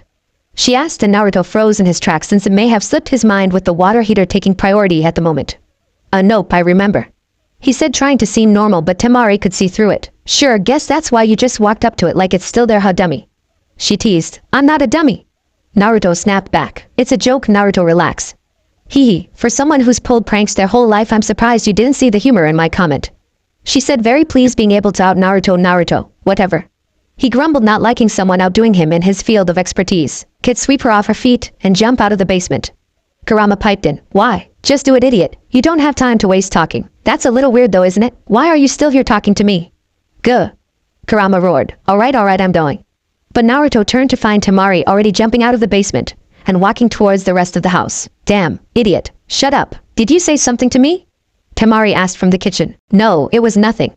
Naruto replied as he jumped out and began grumbling to himself. Stupid fox, almost getting me in trouble. Not my fault you can't control your damn mouth. I'm gonna kill you one day, you know. Ha, I'd like to see you try. Kurama roared, laughing before disconnecting the link. Dumb fox. Naruto muttered as he walked into the kitchen to see Temari salivating over what Naruto cooked. Oh, looks like you found my surprise. Naruto said. Surprise? Are you throwing a party I don't know about? She asked, taking her eyes away from the food, but the memory stayed and went straight to her stomach, which announced its presence. No, I don't really do parties. I made this for you. It's your first night here and I figured I'd cook something up nice for you. I found an old cookbook on Suna delicacies and ones from here that I know about and cooked them up. Temari was shocked at how sweet this young man was. All she's really seen was this goofy idiot, who can become very serious during battle, and now she's seeing this softer, more thoughtful side to him. Naruto, I don't know what to say. Well, for starters, you can tell me how the food is. This is the first time I've cooked stuff like this. Naruto said, getting the plates to the table, and it was full meal that left both blondes satisfied. Damn, I'm gonna get fat if he cooks like this all the time. I need to learn this stuff before going back home so Gaara and Kankuro will actually eat something I make. Temari thought. So how was it?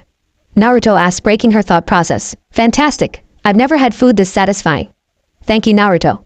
She replied with a soft smile on her face. Well, that's great news. I'll have to teach you how to cook these so when I'm on missions in your home you don't have to buy takeout all the time. I still need to tell him about me traveling every 2 months. Fuck, how do I break it to him? Hey Naruto? Temari asked, trying to get his attention. What's up? He replied as he washed the dishes. There's something I still need to tell you about our wedding arrangement, and it being put off. Temari said. This made Naruto stop doing the dishes and come back to the table. Look, Lady Tsunade and Baki-sensei came to the agreement that I'll live here for 2 months, then live in Suna for 2 months, and keep rotating between villages until a Kazekage is appointed. Temari started. So you won't always see me like you may have originally been told. She continued and stopped to see how Naruto is taking this, and she couldn't really get a read on Naruto. All he did was breathe out before collecting himself and put up a quick and small smile. This one was fake, but why? Why was he giving her a fake smile? It's okay. I figured you'd want to get away from me in this situation. What? I know you don't want to be in this situation, and with it being me in my condition, or whatever you want to call it, I know it isn't ideal for you. You've been forced to a foreign land to marry some guy you don't know, start a family, protect a new village you didn't grow up in, and pretend everything's alright. I get it. You don't have to sugarcoat it, and act like you're okay with everything. Naruto said, going back to finishing the dishes, leaving Temari shocked at what he said. What the actual fuck was that? Temari thought to herself as this conversation turned in a direction that Temari didn't even know existed. Whatever, I'm too tired for this shit. She said, getting up, but not before having the last word. Thanks for the meal anyways, it was great, jackass. And with that she stormed off to one of the guest bedrooms and slammed the doors shut, and her mind went into overdrive trying to analyze what the hell just happened. Unbeknownst to either of the blondes, a tall white-haired man walked in and heard the last words Temari held on Naruto. Whistle noise, already going at each other, huh? And not in a good way. You might want to make sure that no one outside the house catches wind of this or things could get ugly politically. Jiraiya said, walking in the kitchen after Temari slammed her door. What do you pervy sage? Naruto asked, stopping his work on cleaning the dishes. Well, I was going to check in on you, and it seems like I came at a good time too. He said, wanna talk about it? The sage offered as Naruto nodded and walked outside and sat on the grass portion of the backyard. Jiraiya plopped down next to him and sighed before laying back and looking at the stars. They sure are beautiful, huh? He said. Naruto didn't reply at first since he didn't know what Jiraiya was talking about until he saw where the sage was gazing. Yeah, I guess they are. The blonde replied, wrapping his arms around his shins and tucking his chin into his knees. So what happened before I came? The older man asked. Well, I cooked dinner for her. She liked it, and then afterwards she told me she'd be rotating where she lives every 2 months. Ah, so you finally know. The decision was only made today, so she pretty much just found out today too. So what's the real problem? I know you're not in a love at first sight situation, so I know her leaving every 2 months isn't bumming you out. It just seems like she's only doing this to get away from me. It's no different than the beat who would attack me when I was younger. Nobody ever really wants to stay in my life. You and Bachan have exceeded the normal lifespan of a shinobi, and will probably be leaving me soon enough. Naruto started before a fist collided into his rib, sending him across the yard. A stone-faced Jiraiya still had his fist exactly where he made contact with the Jinchuriki. What the hell was that for? Naruto yelled. Do you honestly think I'd purposely leave your life? Or even Tsunade? How little do you think of me? Yes, I wasn't there for you all the time when I should have been, Naruto. I know that and have come to terms with not being able to go back and fix things, but I'm here now and I'm not going to leave you. You're the closest thing, Tsunade-chan, and I have to a son, and she and I aren't married, and you and I aren't related, but we still consider each other, and you as family. Jiraiya said, getting up and standing over Naruto. You gotta look at both sides, Naruto. She was forced, I know. I get it, alright, she was forced into this situation, but so was I. Naruto retorted. So then why are you acting like such a jackass? Jiraiya snapped back. If you know that she's in the same boat as you, then have some compassion for the young lady. She left her home, for crying out loud. She's swallowing her pride of being a Sand Shinobi and trying her best to come to terms of no longer being a full Sand Shinobi. You've got to cut her some slack and stop thinking that everyone that comes into your life is going to hurt you or leave you, Naruto. When I had a meeting with her, and Tsunade, Kakashi, Irika, Tuchi and I am where there I saw what type of person she was, kid. She's not the most emotional person, so she isn't going to just show you everything. She's also a warrior who's been in this business longer than you have and is all of a sudden being forced to switch the team she plays for. No, she definitely doesn't want to be in this situation, but she's at least going to give it a shot, and she's gonna show it in her own way. Naruto just stayed on the ground listening to the man he saw as a father figure. I'm sure she'd rather go through life and fall in love the way you're supposed to. But that's not the hand she was dealt, and she's trying her hardest to come to terms with that and adjust. You need to do the same. Your infatuation with Pinky needs to die right now. You're an engaged man set to marry what most people in the Hidden Sand refer to as their princess. Look, all I'm saying is if you just trust her and open up to her, give a chance to prove herself, she will make sure you're happy and have nothing to fear anymore. You just have to give your trust to her and wait to see what she does with it. Because she's doing the same thing, and based on what I heard coming in, you're not off to a good start. I'm sure that lazy classmate of yours, Shikamaru, is looking better than you right now. Promise me you'll give her a chance. Jiraiya said. Naruto took everything in and decided that doing what his mentor said would probably be the best thing. Fine, I promise I'll give her a real chance. Naruto said. Good, now get some rest. You've got an interesting couple days ahead of you. Jiraiya said as he and Naruto clasped forearms and lifted up the blonde. Why do you say that?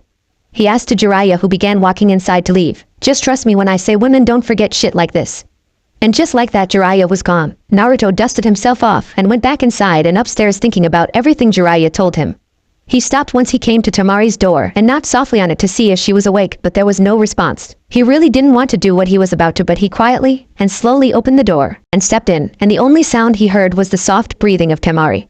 Naruto walked up to the sand princess to see if she was awake, and just ignoring him but seeing the tear stains on her cheeks and pillow told him she cried herself to sleep. Guess she really doesn't like showing her emotions all that much. Naruto turned and left the room, closing the door quietly so he didn't wake her up, but unknown to him, she was awake and only pretended to be asleep since she didn't want to face him like this. And once she heard the doors to the master bedroom close, she began quietly sobbing again. It took a while for Naruto to sleep, but eventually he fell into a slumber, still thinking about what the perverted sage said to him. Next morning, Naruto woke up early as usual and began making some breakfast, and Temari eventually woke up and made her way downstairs after showering and getting dressed. She still didn't know how to feel about what happened last night, and she didn't get much sleep, so she woke up pretty cranky to say the least. Once she came downstairs, she saw Naruto with his back to her, and she was mentally debating about whether she wanted to talk to him about last night, or whether she just wanted to try and forget about it and move on with the mission at hand. After a few seconds, she came to her conclusion on with the mission. She turned on her heel and started to walk out and tried to find food elsewhere. She just didn't want to talk to Naruto after last night. Naruto heard her footsteps and tried to call out her name, but she was out the door and gone before he could say anything important. All he got in response was the door closing followed by the gate shutting. Damn, Pervy Sage was right. I've got a long day ahead of me with Temari. Temari really didn't know where she was going. She just knew she didn't want to be in that house she's supposed to call home. After wandering around the village for a couple hours, she ended up walking right by the Hokage Tower and decided to go in and tell Tsunade of her decision. After walking the winding halls leading to the most powerful ninja in the village, she came face to face with the door leading into the Hokage's office. Temari knocked on the and was soon given permission to enter. Once the young blonde stepped inside, Tsunade was a little surprised to see her this early in the day. I'm surprised you're here this early in the morning. Is everything okay? Tsunade asked. I think I'd like to start my 2-month stay back home in Suna. Temari said, looking the Hokage in the eyes. Tsunade saw something else in her eyes and put down everything and leaned back into her chair. Alright, what did that idiot do? I'm sorry? Temari replied, confused. Naruto, the idiot, what did he do or say to you? The busted blonde asked, now crossing her arms under her breasts. Temari immediately diverted her gaze, not wanting to recall the events. Tsunade let out a sigh, but sitting up in her chair and gesturing for the other blonde to have a seat.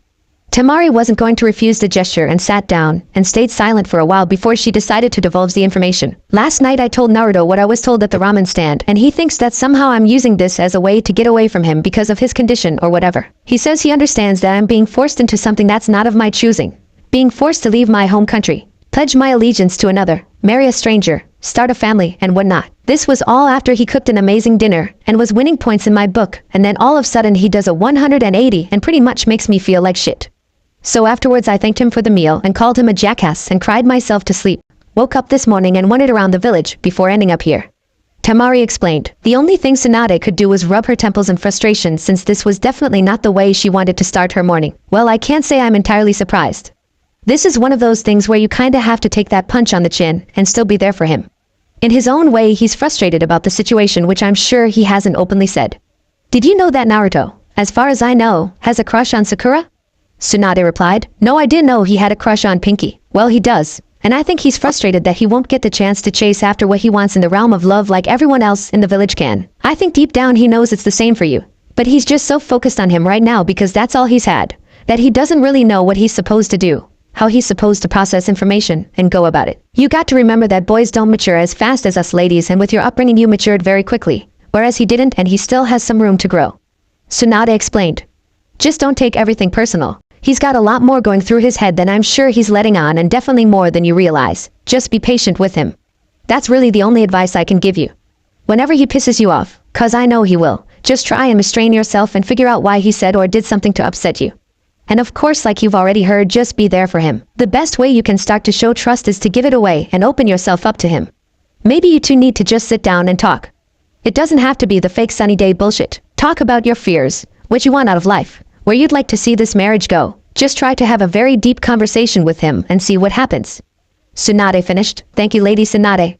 Temari said, standing up and bowing. Temari turned to leave, but before she could walk out, Tsunade called out to her again.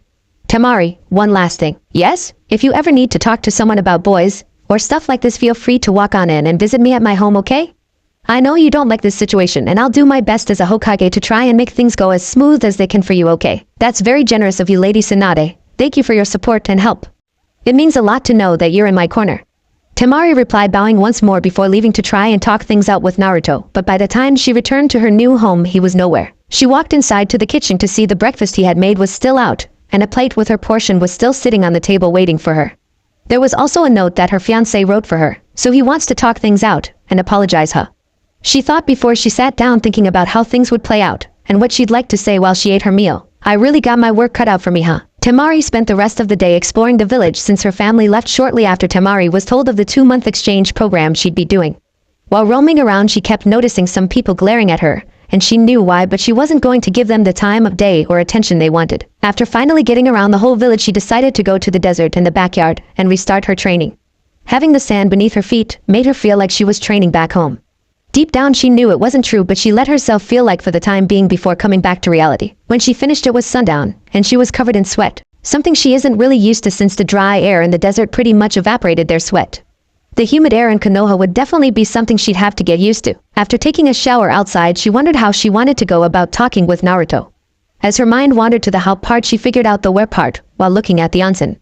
After cleaning off, Temari headed in to change into a 2-piece black bikini that showed off her curves and bust in the most complimentary way possible. She came back out and began relaxing in the onsen out back. Naruto came home a little after she began winding down in the onsen and went upstairs to shower before finding food for dinner. Temari, you home? Naruto called out but got no response. Is she not here? He asked as he searched all upstairs and found nothing. He ended up seeing the steam coming up from the onsen out back and saw that she was relaxing there. Naruto changed into swim trunk and headed out back. Hey, I was looking for you. Mind if I join? He asked. Sure, I was actually hoping to talk with you, so this is perfect. Temari replied, turning to face him and watching him join her in the warm water. There was an awkward silence, both wanting to apologize but not knowing the right way. I'm sorry. They both started before blushing and clamping up. Temari, I'm sorry about how I reacted to the news you told me last night. I was completely in the wrong.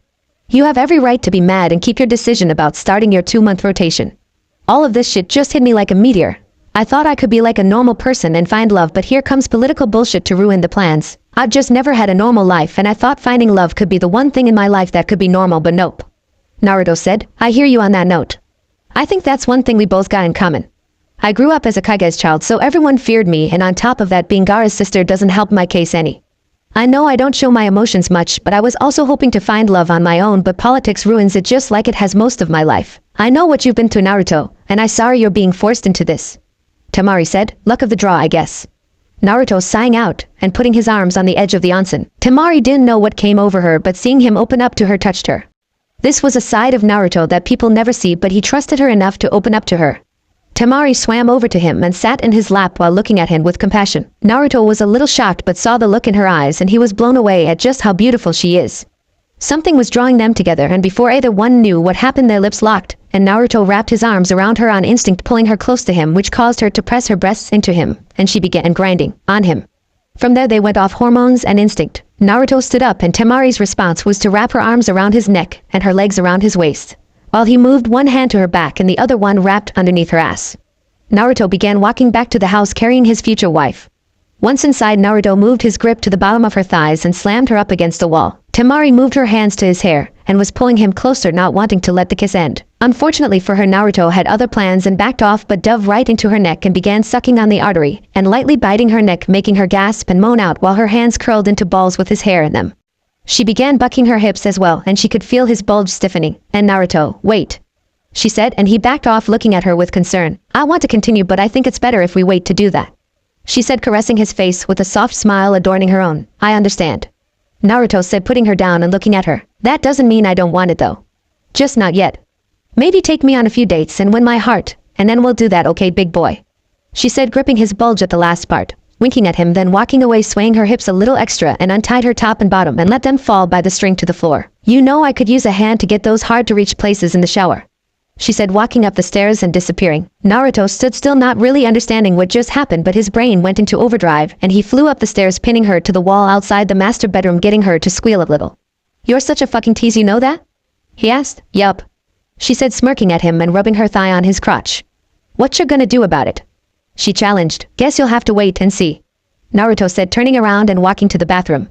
Temari didn't move at first, blushing a little, but got going once she heard Naruto call out. "Didn't you need help with something in the shower?" "Yeah, well come on, I've got the water running," Naruto replied from the shower. "I was just teasing you, you know." Say replied, a little embarrassed. "I know, but I'm not. But you're naked." And what's your point? You're naked right now. I'll give you that one. Not like you had a choice," he replied, but felt a chill go down his spine. "What was that?" she coldly asked. Nothing at all. That's what I thought. Anyways, I'll shower in the guest bath. But I can spend the night in the master bed if that's okay," she replied. "That'd be nice, Temari," he said, smiling, which in turn made the other blonde smile. "Good, I'll see you in a couple minutes," she replied, happily walking to the bathroom. "I can't believe all of that just happened," she thought to herself, blushing like a tomato. "What the hell happened to me? It was like something possessed me and I actually kissed him, and oh my god, he's so strong. Picking me up with ease and carrying me. And his fucking cock felt enormous. He'll split me open if it goes in me," she thought, only increasing her blush. The whole time Naruto spent the shower relaxing and smiling a bit, thanking Jiraiya mentally. He opened himself up to Temari, not knowing what would happen, and it resulted in her kissing him, which led to them making out, and she grabbed his crotch while also accepting the invitation to spend the night in bed with him. Unbeknownst to anyone but Temari, she was a bit of a closet pervert. She read erotic novels and knows exactly what to do when the time comes for her and Naruto to consummate their marriage. She has spent countless nights fingering herself to sleep off of mere fantasy of being brutally fucked into a mattress and breaking the bed frame. Temari had some normal fantasies like being fucked in her ass, getting cream pied, and having lesbian sex.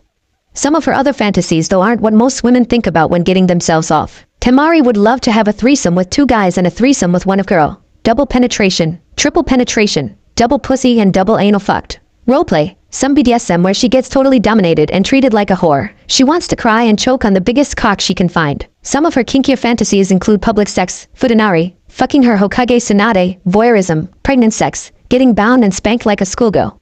Needless to say, Temari is going to make sure Naruto has his hands full with her kinks, and she hopes he's up for the challenge. After cleaning off, Temari headed to the master bedroom in her black nightie that came down to mid-thigh, along with a black thong-style panty that really complemented her curves as she wanted to take off the nightie. Her hair was down, and she strode into the room with the confidence of the baddest bitch in town. And when she opened up the doors to the master bedroom, Naruto's jaw dropped seeing how beautiful she looked. "You looked amazing, Temari," he said from under the sheets. "Thanks, you look pretty good too," she replied, blushing a little before walking up and getting under the covers with him. Both of them were looking at each other while resting on their sides to talk some more before going to sleep. "Thanks for opening up to me and trusting me enough to do that. It means a lot," she said, blushing right before kissing him on the cheek. "So if I open up more, I get more kisses and stuff?" Naruto jokingly asked. "Maybe," Temari said, dragging out the word. "What does that mean?" Naruto asked. "It means that I may keep doing stuff like kisses and whatnot for you if you open up to me and try to make things work with me," she replied with a small giggle. "That's blackmail." "Well, I mean, I could stop teasing you, but then that means I'll cover up and not let you get a peek at me," Temari said as she smoothly snaked her hand under the covers to lightly squeeze his cock, and she leaned in to whisper to him. "But I'm sure you'd much rather I tease you and let you see my body instead of not giving you anything." Temari then rolled to her other side and backed her ass up against his cock and playfully rubbed her ass against him. Naruto softly groaned, knowing he was in for an interesting life. Temari giggled before removing her ass and was content with her teasing for the day. "Can I ask you something, Temari?" "Sure," she replied, rolling back over and looking at his cerulean eyes. "Why are you so, I guess the word I'm looking for is proper, yeah. Why are you so proper outside, but today you just seem like a different kind of person when it's just us? How come?" "Like I've already told you, I'm willing to make this work if you are, and I might as well have fun with it. Plus, when a girl likes a guy, she tends to be flirty. I'm just really flirty is all," she explained. "Wait, so you like me? I mean, you are cute. You have a nice body, and when you want to be, you can be sweet. Plus, you having a big package helps," she said, smirking. "What does my dick have to do with anything? I'm what you'd call a size queen. If I'm gonna sleep with someone, they better have a big package for me, otherwise I won't be turned on. Now, there are exceptions, like if he has a good personality, then how big he is won't matter as much, but he better know how to pleasure a woman," she explained. "So because I have a good personality and a big package, you're gonna be flirty with me?" he asked. "That, but our countries depend on us coming together, so I want to have fun," she said. "Right, okay. I'll give you more things to enjoy, but you've got to take me on that date first, okay?"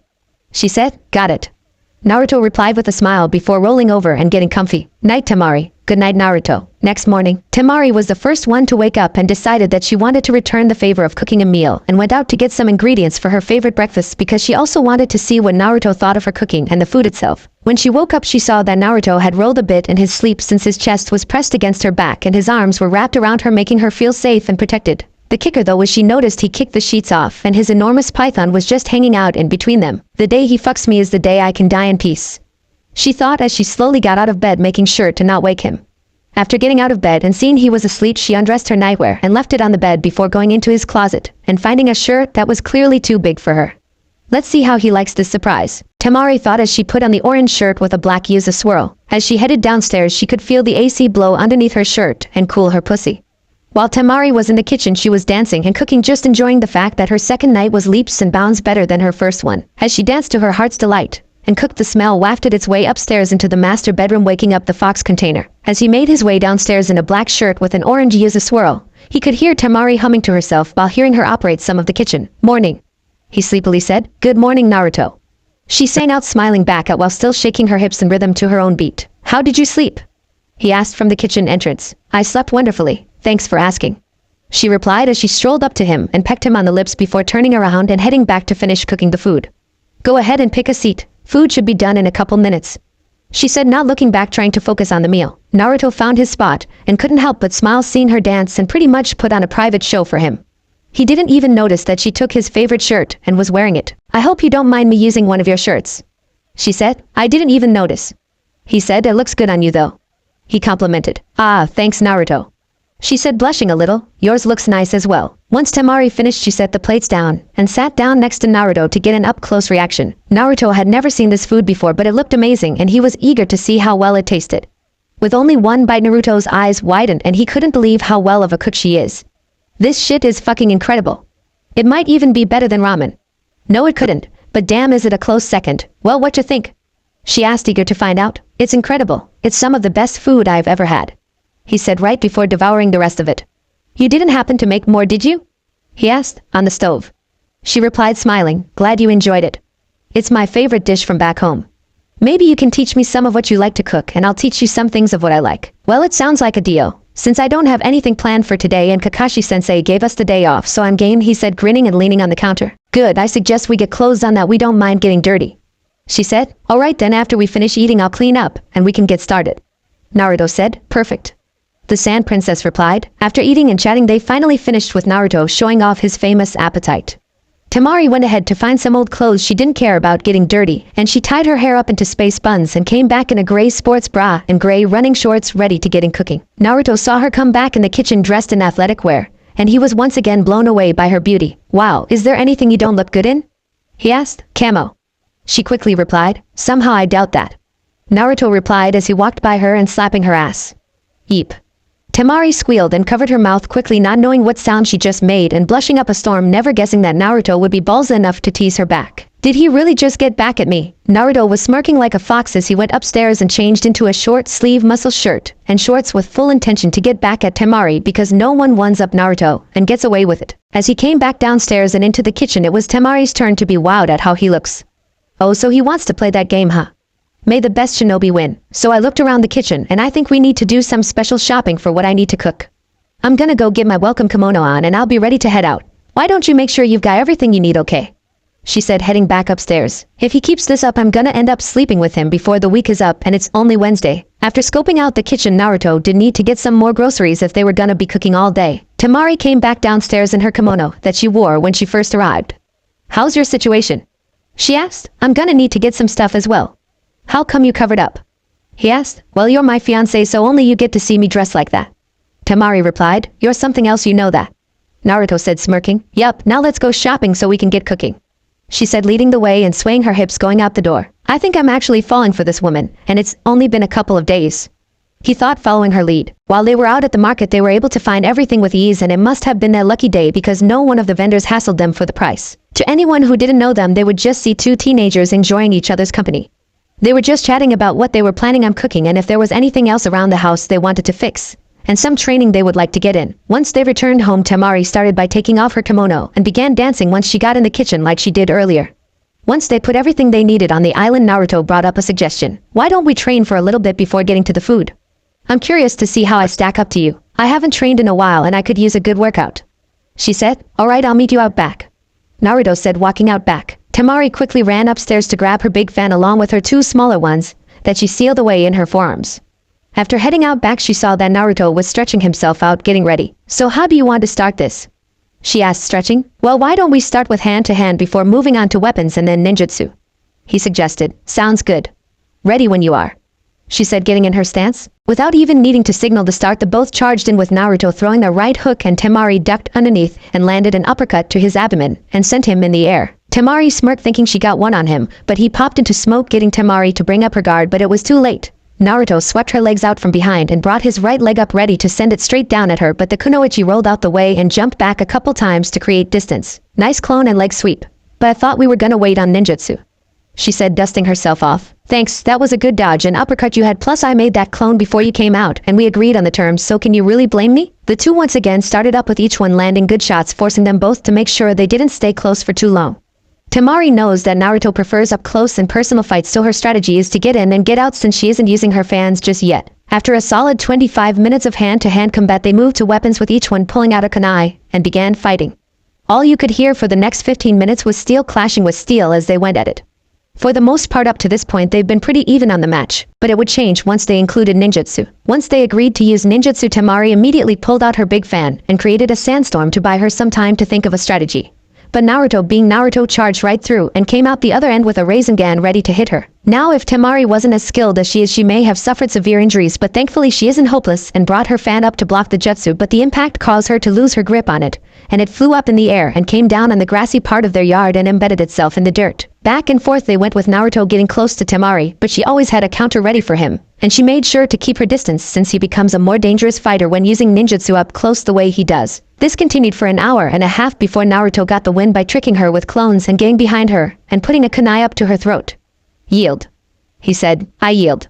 She replied, putting her arms up accepting defeat. You're one hell of a fighter, Naruto.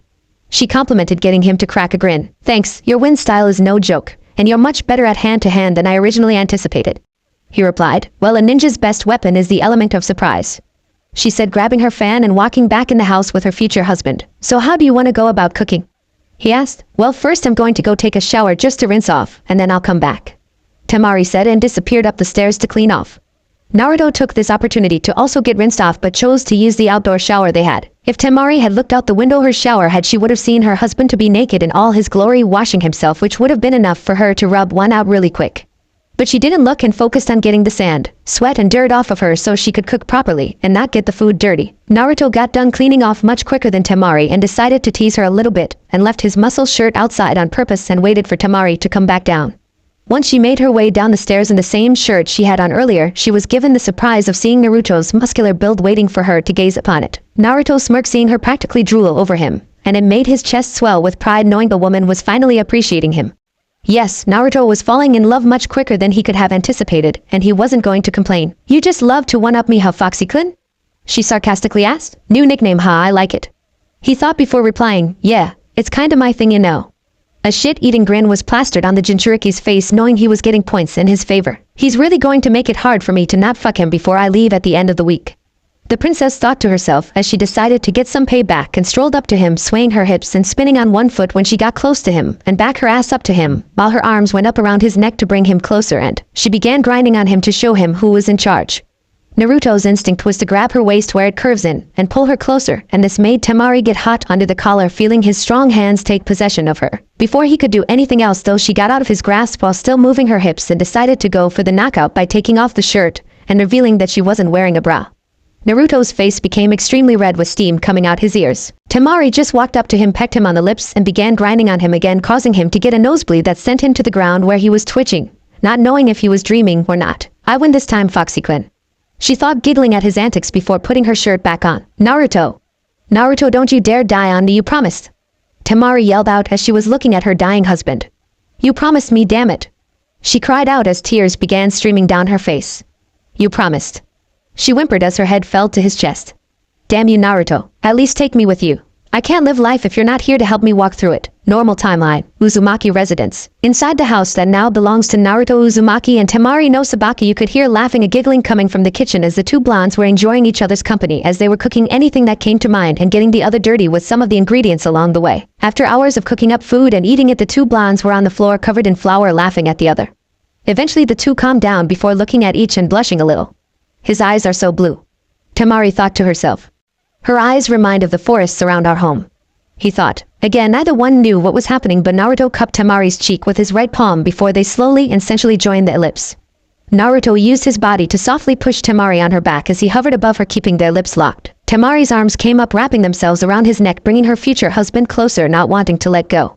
She let her hands roam down his back, feeling his muscles and getting more into the kiss, and their tongues began a battle of dominance. As much as Temari has come off tough, in this moment she didn't care about winning. In this very moment she wanted to be put in her place by the young man above her. So she quickly put her hand on his chest, pushing him off before straddling his lap and diving into his neck and finding a sensitive spot right behind his ear. She began licking it, getting him gasp in pleasure and surprise. Naruto's hands found their way to her plump rear and he squeezed it, getting her to moan as she moved away from his neck to look Naruto in the eyes. She was blushing again, seeing that her seduction was working. She dove in once more, this time reconnecting their lips and their passion for each other burning brighter than before.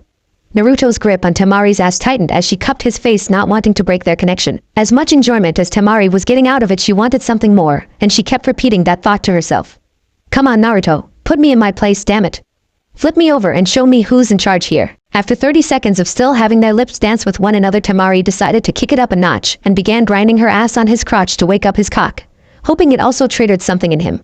Luckily for Temari, something did wake up in him. As Temari picked up the pace and grinding her hips back and forth, Naruto used his strength to stop her and flipped her over before they vanished and reappeared on the master bed. Feeling the soft mattress beneath her woke up something within Temari as she began undressing Naruto, starting with his muscle shirt before pushing him off so she could take off her shirt, shorts and bra, but that was all she could remove because Naruto pounced on her again, sucking her neck while his left hand palmed her breast and his right hand was secure on her thigh. Temari was gone. She could no longer properly think.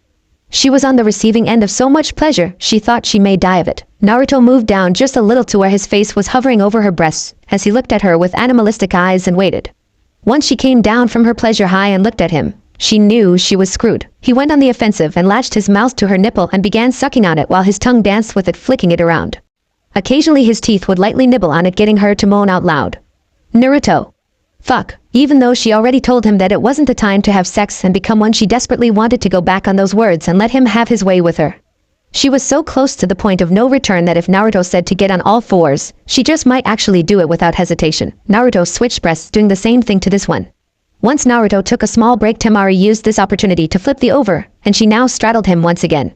Temari upped the ante by stripping him of his shorts and leaving his boxers on. She could clearly see his cock was at full strength, ready to burst through, but she didn't entertain the idea of bringing it out because she knew that was the line of no return.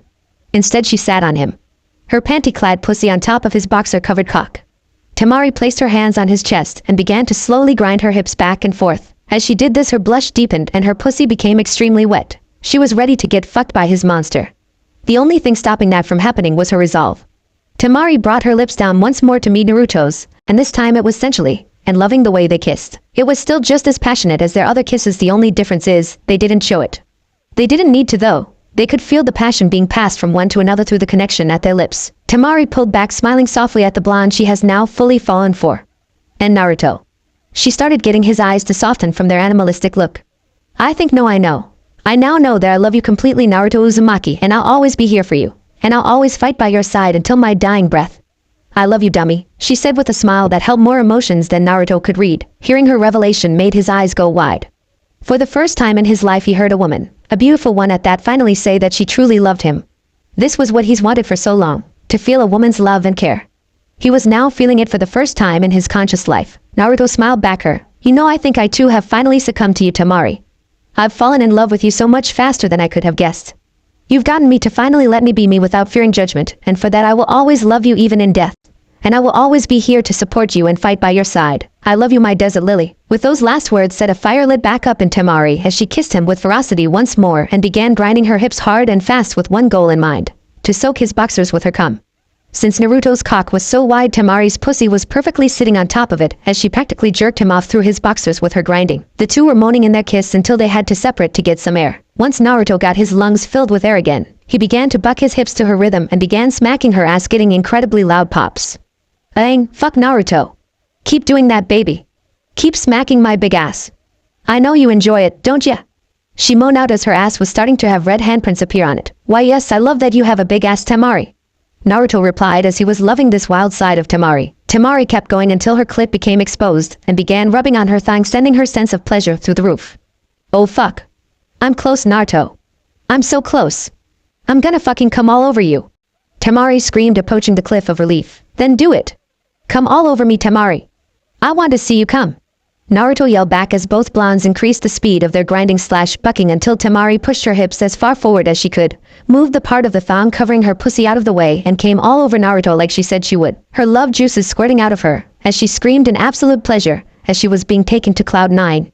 I'm fucking coming, Naruto. With her other free hand, she furiously rubbed her clit, getting her juices to go everywhere. Oh shit, it won't stop. I can't stop coming, Naruto. Fuck me.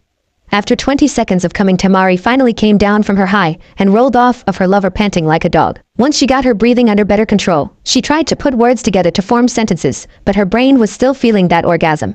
I've never come like that, Naruto. That's the best orgasm I've ever had. Why, you gave me the best orgasm I've ever had. She turned to see Naruto, still shocked at the fact that she actually covered him in her cum. What's wrong, sweetie? She asked. And nothing, I just didn't think you actually meant you were gonna cover me in your cum. Hee sorry. To be honest, I wasn't expecting to come that much, but I did, thanks to you being a wonderful lover and partner. She said, scooching over to him and turning his head to look at her as she captured his lips once more. Thank you, Naruto. Thank you for putting up with me and accepting me into your home, and more importantly, into your life. I don't know how I could ever start to repay you. You can start by always sticking by my side. He replied, smiling softly. I think I can work something out. She replied, getting a smile out of him for her smart-ass remark. Good, I'm gonna need you a lot in the future, especially once we start our own family. We both know I can't do it alone. He said, you won't have to, dummy. I love you, Naruto. She said, pecking his lips before getting under the sheets with him and snuggling up to him. I love you too, Temari. Naruto replied softly as he moved his head to kiss the top of hers, which made her smile, not that he saw. The two soon drifted off to sleep, embracing one another, happy that they were now truly feeling love from the opposite gender, something they both missed out on during their rough upbringings. Elsewhere in Konoha at nighttime, Tsunade was busy as usual finishing up paperwork, much to her displeasure, but a nice form of distraction was headed her way. Out on the streets, Jiraiya was headed to the Hokage Tower to visit his teammate and direct commander. The nightlife in Konoha was easily one of the best in the world, and Jiraiya had a feeling that Tsunade could use a night out on the town. As Jiraiya entered the building, he noticed it was empty. Shizen had clearly gone home to turn in for the night, and if she was gone, then that means the only person who was left in the building is his busted teammate. As Jiraiya made the journey upstairs, he began reminiscing about his time as a Jonin team leader, getting missions from the Hokage, who was his sensei. It brought a smile on his face. He missed Minato and Kushina dearly, since they were like his own children in his eyes. But he was happy to know that they entrusted Naruto's care to him. He did his absolute best to make Naruto into a man that both of his parents would be proud of, especially Kushina. Sigh, I miss those two, he said to himself as he finally approached the door to Tsunade's office. Normally he was just barge in or come through the window, but something was telling him to be more polite and cordial. With that, he knocked twice and waited. Inside Tsunade's office. Knock knock. Huh? Who the hell could that be? Tsunade said to herself. Come in, she said out loud, and she was surprised to see her teammate being so polite about his entrance. Jiraiya, I'm surprised that was you. Normally you just barge in or come through the window, she said. Well, I guess that saying about an old dog learning new tricks isn't that valid, he said, chuckling a little at his witty remark. Tsunade couldn't help but laugh a little and relax. If there was one thing about Jiraiya she loved, it was his wittiness. For her, that was something she wants a man to have, because being witty can always diffuse a tense situation, and with her current position as Hokage, she was always tense. Plus, who doesn't want a man that can make you laugh? Tsunade certainly has never heard a woman complain about a man making them laugh. What can I do for you, Jiraiya? She asked as she resumed her work. How long you been working on this junk? He asked, looking at her with a smile. Closing in on 16 hours. She replied. Well, then I think that calls for a break, Jiraiya said, extending his hand to her. I can't, Jiraiya, you know that. I've still got 3 stacks of paperwork to get through, she said with a depressed look. And you'll be here until sunrise doing them. Pass out for pretty much the entire day tomorrow, and then be forced to do 2 days of paperwork in one day. Come on, just leave a clone here to do that garbage and let's go. You need a break, Tsunade. Jiraiya, I've barely been in this position, I can't just. That's exactly why you need to take a break. Why burn yourself out so early in your tenure? It's not like we have the 6th Hokage waiting for you to pass on the title. Just leave a clone to do the work and let's get out of here. He said. Wait. She said. What? That's it. How the hell did I not think of it? Tsunade yelled out, banging her head on the wall. Stupid, stupid, stupid. She said. What the hell are you doing? The toad sage asked. I'm a complete idiot for not thinking of that solution earlier. No wonder Uncle Toby was able to come home during the day and walk around the village. He left his shadow clones to do the work. Thank you so much, Jiraiya. She said. Don't thank me. Thank Naruto, it was his idea. He said he was gonna tell Sarutobi-sensei once he became a chunin, but that never happened, so he was going to let you sweat out the first few months before telling you. Jiraiya said. That little punk. Tsunade snapped. When I get my hands on him, I'm gonna strangle him to death. Bring him back, then beat him to a pulp. She growled out. You might have a problem with that. The sage replied. How so, Temari? Seems like those two have worked things out and are smooth sailing. That's great.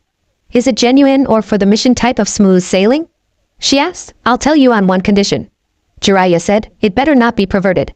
She huffed. Geez, what do you take me for a pervert? He nonchalantly replied. Well, yeah. You are the self-proclaimed super pervert. It was a joke, relax. He replied, putting his hands up. Just tell me the condition. She said impatiently. Leave a clone here to do the rest of the work and come enjoy the nightlife our home offers with me. Deal? He asked. Tsunade smiled, hearing that it wasn't anything perverted at all. A mere request to get her out of her office to relax and enjoy life as a human. You got yourself a deal, pervert. She replied, smiling and taking his hand. Wow, what a creative nickname, Tsunade. He grumbled as he helped her up while getting her to giggle a little. I haven't heard her giggle like that in years. Don't screw this up, Jiraiya. He mentally told himself. For once in his life, Jiraiya kept his perverted tendencies to himself, as he just tried his best to get his teammate to relax a little and not get so stressed out this early in her tenure. So, what's your game, Jiraiya? Tsunade asked as they settled into a booth at a bar. Game? He asked. Yeah, how are you gonna go about trying to get a sneak at my cleavage or getting in my pants? Tsunade asked, swigging down some sake. You have no faith and need to be decent, do you? He said. Well, one look at your track record would tell the tale. She replied, smirking. Well, if you must know, my plan is to get you out of the office and relax a little. We both know that job isn't anything to stress over. Jiraiya said, sipping on some of his sake. Ain't that the truth? Tsunade replied, smiling back at her friend. So, how are you settling in with the job and being back home? He asked. Oh, you know, everyone is a kiss-ass trying to get on my good side because of my family and the title. She said while sighing. So, the usual I see, haha. Jiraiya laughed out. Pretty much. The busted blonde replied. Well, it's good to have you home, Tsunade. He said, sipping some more alcohol before ordering some bourbon whiskey for the two of them. So, tell me, Jiraiya, what have you been up to during your travels? She asked. Well, I've come across some organization called the Akatsuki, and it seems they're hunting. He said, taking a few sips of bourbon this time, and he could feel it burn as it slid down his throat. Hunting what exactly? Tsunade asked, intrigued. Tailed beasts. Jiraiya said after pausing for a moment to make sure he wanted to really tell Tsunade the danger their village is in. So that means dash. Yeah, Naruto is going to be their target very soon. I'm estimating that they won't really make any move on the Jinchurikis for about 3 to 3.5 more years. In that time, I'm going to take Naruto on a training trip to get him prepared. Tsunade was surprised hearing the news. She knew there were people who didn't like Naruto, but this was different. This was a group of highly ranked criminals searching out specific people with incredible power trapped within them. Make sure you protect the brat at all costs. I can't lose another. She said quietly. I know, Tsunade. It's been many years since they passed, hasn't it? He said, looking at the Hokage who was staring at her drink on the table. Yeah, and I still couldn't save them. She spat out. Come on, Tsunade. Are you seriously still hung up on that? It's been over 20 years and you did your absolute best, Tsunade. Everyone knows you did your best. No one thinks you didn't try. Jiraiya said, raising his voice and getting his arms into it. Just shut up. She replied with venom. No. He snapped back, looking her dead in the eyes. She looked up and locked her gaze with his, and a silent battle of wills began. Jiraiya surprised Tsunade by grabbing her hand and shined out of the bar to their old training ground when they were much younger, and on a team. The hell is your problem? He yelled at her. My problem? What the hell is wrong with you? You know damn well how I am with that subject, and you just throw it in my face. It's time to move on, Tsunade. Do you honestly think Nawaki and Dan are happy seeing you still mourning over them? They would want you to move on. You've accomplished the dream they always wanted, and you've become an even better medical ninja. It's time to move, Jiraiya yelled back before Tsunade clocked him in the jaw with her right fist, sending him into a tree. Just drop it, you idiot. Tsunade said, pissed off. I won't drop it until you come to terms with everything. Jiraiya said, wiping the blood off of his lips and popping his jaw back in place. Tsunade charged in and began an onslaught of punches. Jiraiya didn't defend himself. He knew she needed to blow off some steam. Jiraiya reinforced his body with chakra to soften the blows, but he could still feel her punches clearly, and he knew he was going to have serious damage. Tsunade continued her onslaught, punching away at Jiraiya while tears were streaming down her face, and she was yelling at him and calling him names. Not once did Jiraiya retaliate. He let her get out her frustration. Eventually she stopped throwing punches and just balled her eyes into his chest while her fists were still balled up. You're such an asshole. After they died you left me. You left me and Orochimaru left, and now Sensei is gone. Everyone just leaves me. She cried out. If I left you, then why am I here right now? He asked with a bloody smile with soft eyes. Look at me, Tsunade, Jiraiya said. She slowly tilted her head up and saw just how bloody she made Jiraiya from her punches. She was horrified that she actually dealt out this much damage to the one person in her life that still loved her in some manner. I'm so sorry, Jiraiya. I didn't mean to. Tsunade started before Jiraiya silenced her by crashing his lips to hers. Tsunade's eyes went wide and she initially wanted to push him away, but a part of her just melted feeling a man's touch again. After a few seconds Jiraiya broke the kiss and brushed her hair and cupped her chin and made sure she held eye contact with him. I'm always going to be here for you, Tsunade. I'm not going anywhere, he said before turning and coughing up some blood and dropping to his knees feeling weak. Jiraiya, Tsunade exclaimed, trying her best to hold him up, but his heavy body just fell to the earth. Damn, just hold still, I'll fix you up, she said as she began healing him. Jiraiya had a smile on his face seeing Tsunade finally calm down and healing his injuries. I can't believe after all this time that you still pack an incredible punch, the sage quietly said. Just shut up, talking isn't going to help you heal, pervert. She responded sternly but smiled at his compliment when he relaxed and let her go to work. Once Tsunade finished healing her teammate, she helped him up and slung his arm over her shoulders. Just like old times, eh? Jiraiya said, smirking. Yeah, just like old times, Tsunade replied with a soft smile. They walked in silence for a while before Tsunade broke it. I'm sorry, Jiraiya, she said, looking down at the ground. You don't need to apologize. I struck a nerve and you responded. I'm just glad you didn't kill me, he joked. Seriously, Jiraiya, I'm sorry. You're completely right.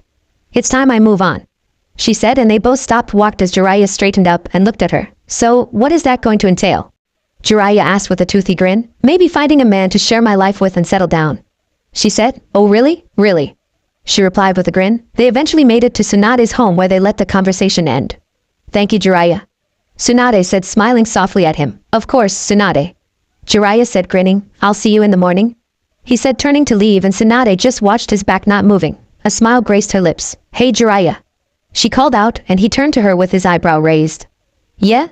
What's up? I think you forgot something, Tsunade said. Jiraiya was completely lost, confusion plastered on his face. I did, he asked as he checked his person, but he saw he had everything on him. I don't know what you mean, but I've got everything I need. You sure you didn't hit your head? Tsunade had a sly smirk on her face, and she used her index finger and told him to come to her. Jiraiya was still confused and walked up to the busted blonde, and he towered over her. So, what did I forget? He asked. Just this, Tsunade said as she pulled him down for a kiss and shot her tongue into his mouth and easily won with the element of surprise on her side.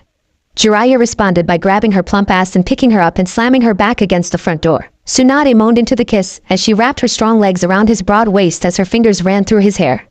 After a minute of locking lips and fighting for dominance, Tsunade broke the kiss, but Jiraiya still held her up with ease. That's all you get for now. Keep being the way you are around me like you were tonight. You know, not being a pervert. And you just might get some more, she said as Jiraiya let her stand on her own. Is that right? He replied, smirking. Yep, now go get some rest and stay out of trouble unless you want the doctor to beat your ass some more. She jokingly replied. Yes, ma'am, he said, turning and walking away, but Tsunade got the last laugh as she pinched his ass, getting a yelp from him, and she died laughing as Jiraiya was blushing up a storm. I'm gonna get you back for that, you know, he said. If you think you can handle all of this, then go right ahead. I'm not gonna stop you, she said as she turned and swayed her hips as she walked in her home and closed the door. Jiraiya just stood there, not sure if he was dreaming, but he soon found out that what just transpired was indeed real. Not too bad. I think I'll follow her orders just to get some more of that.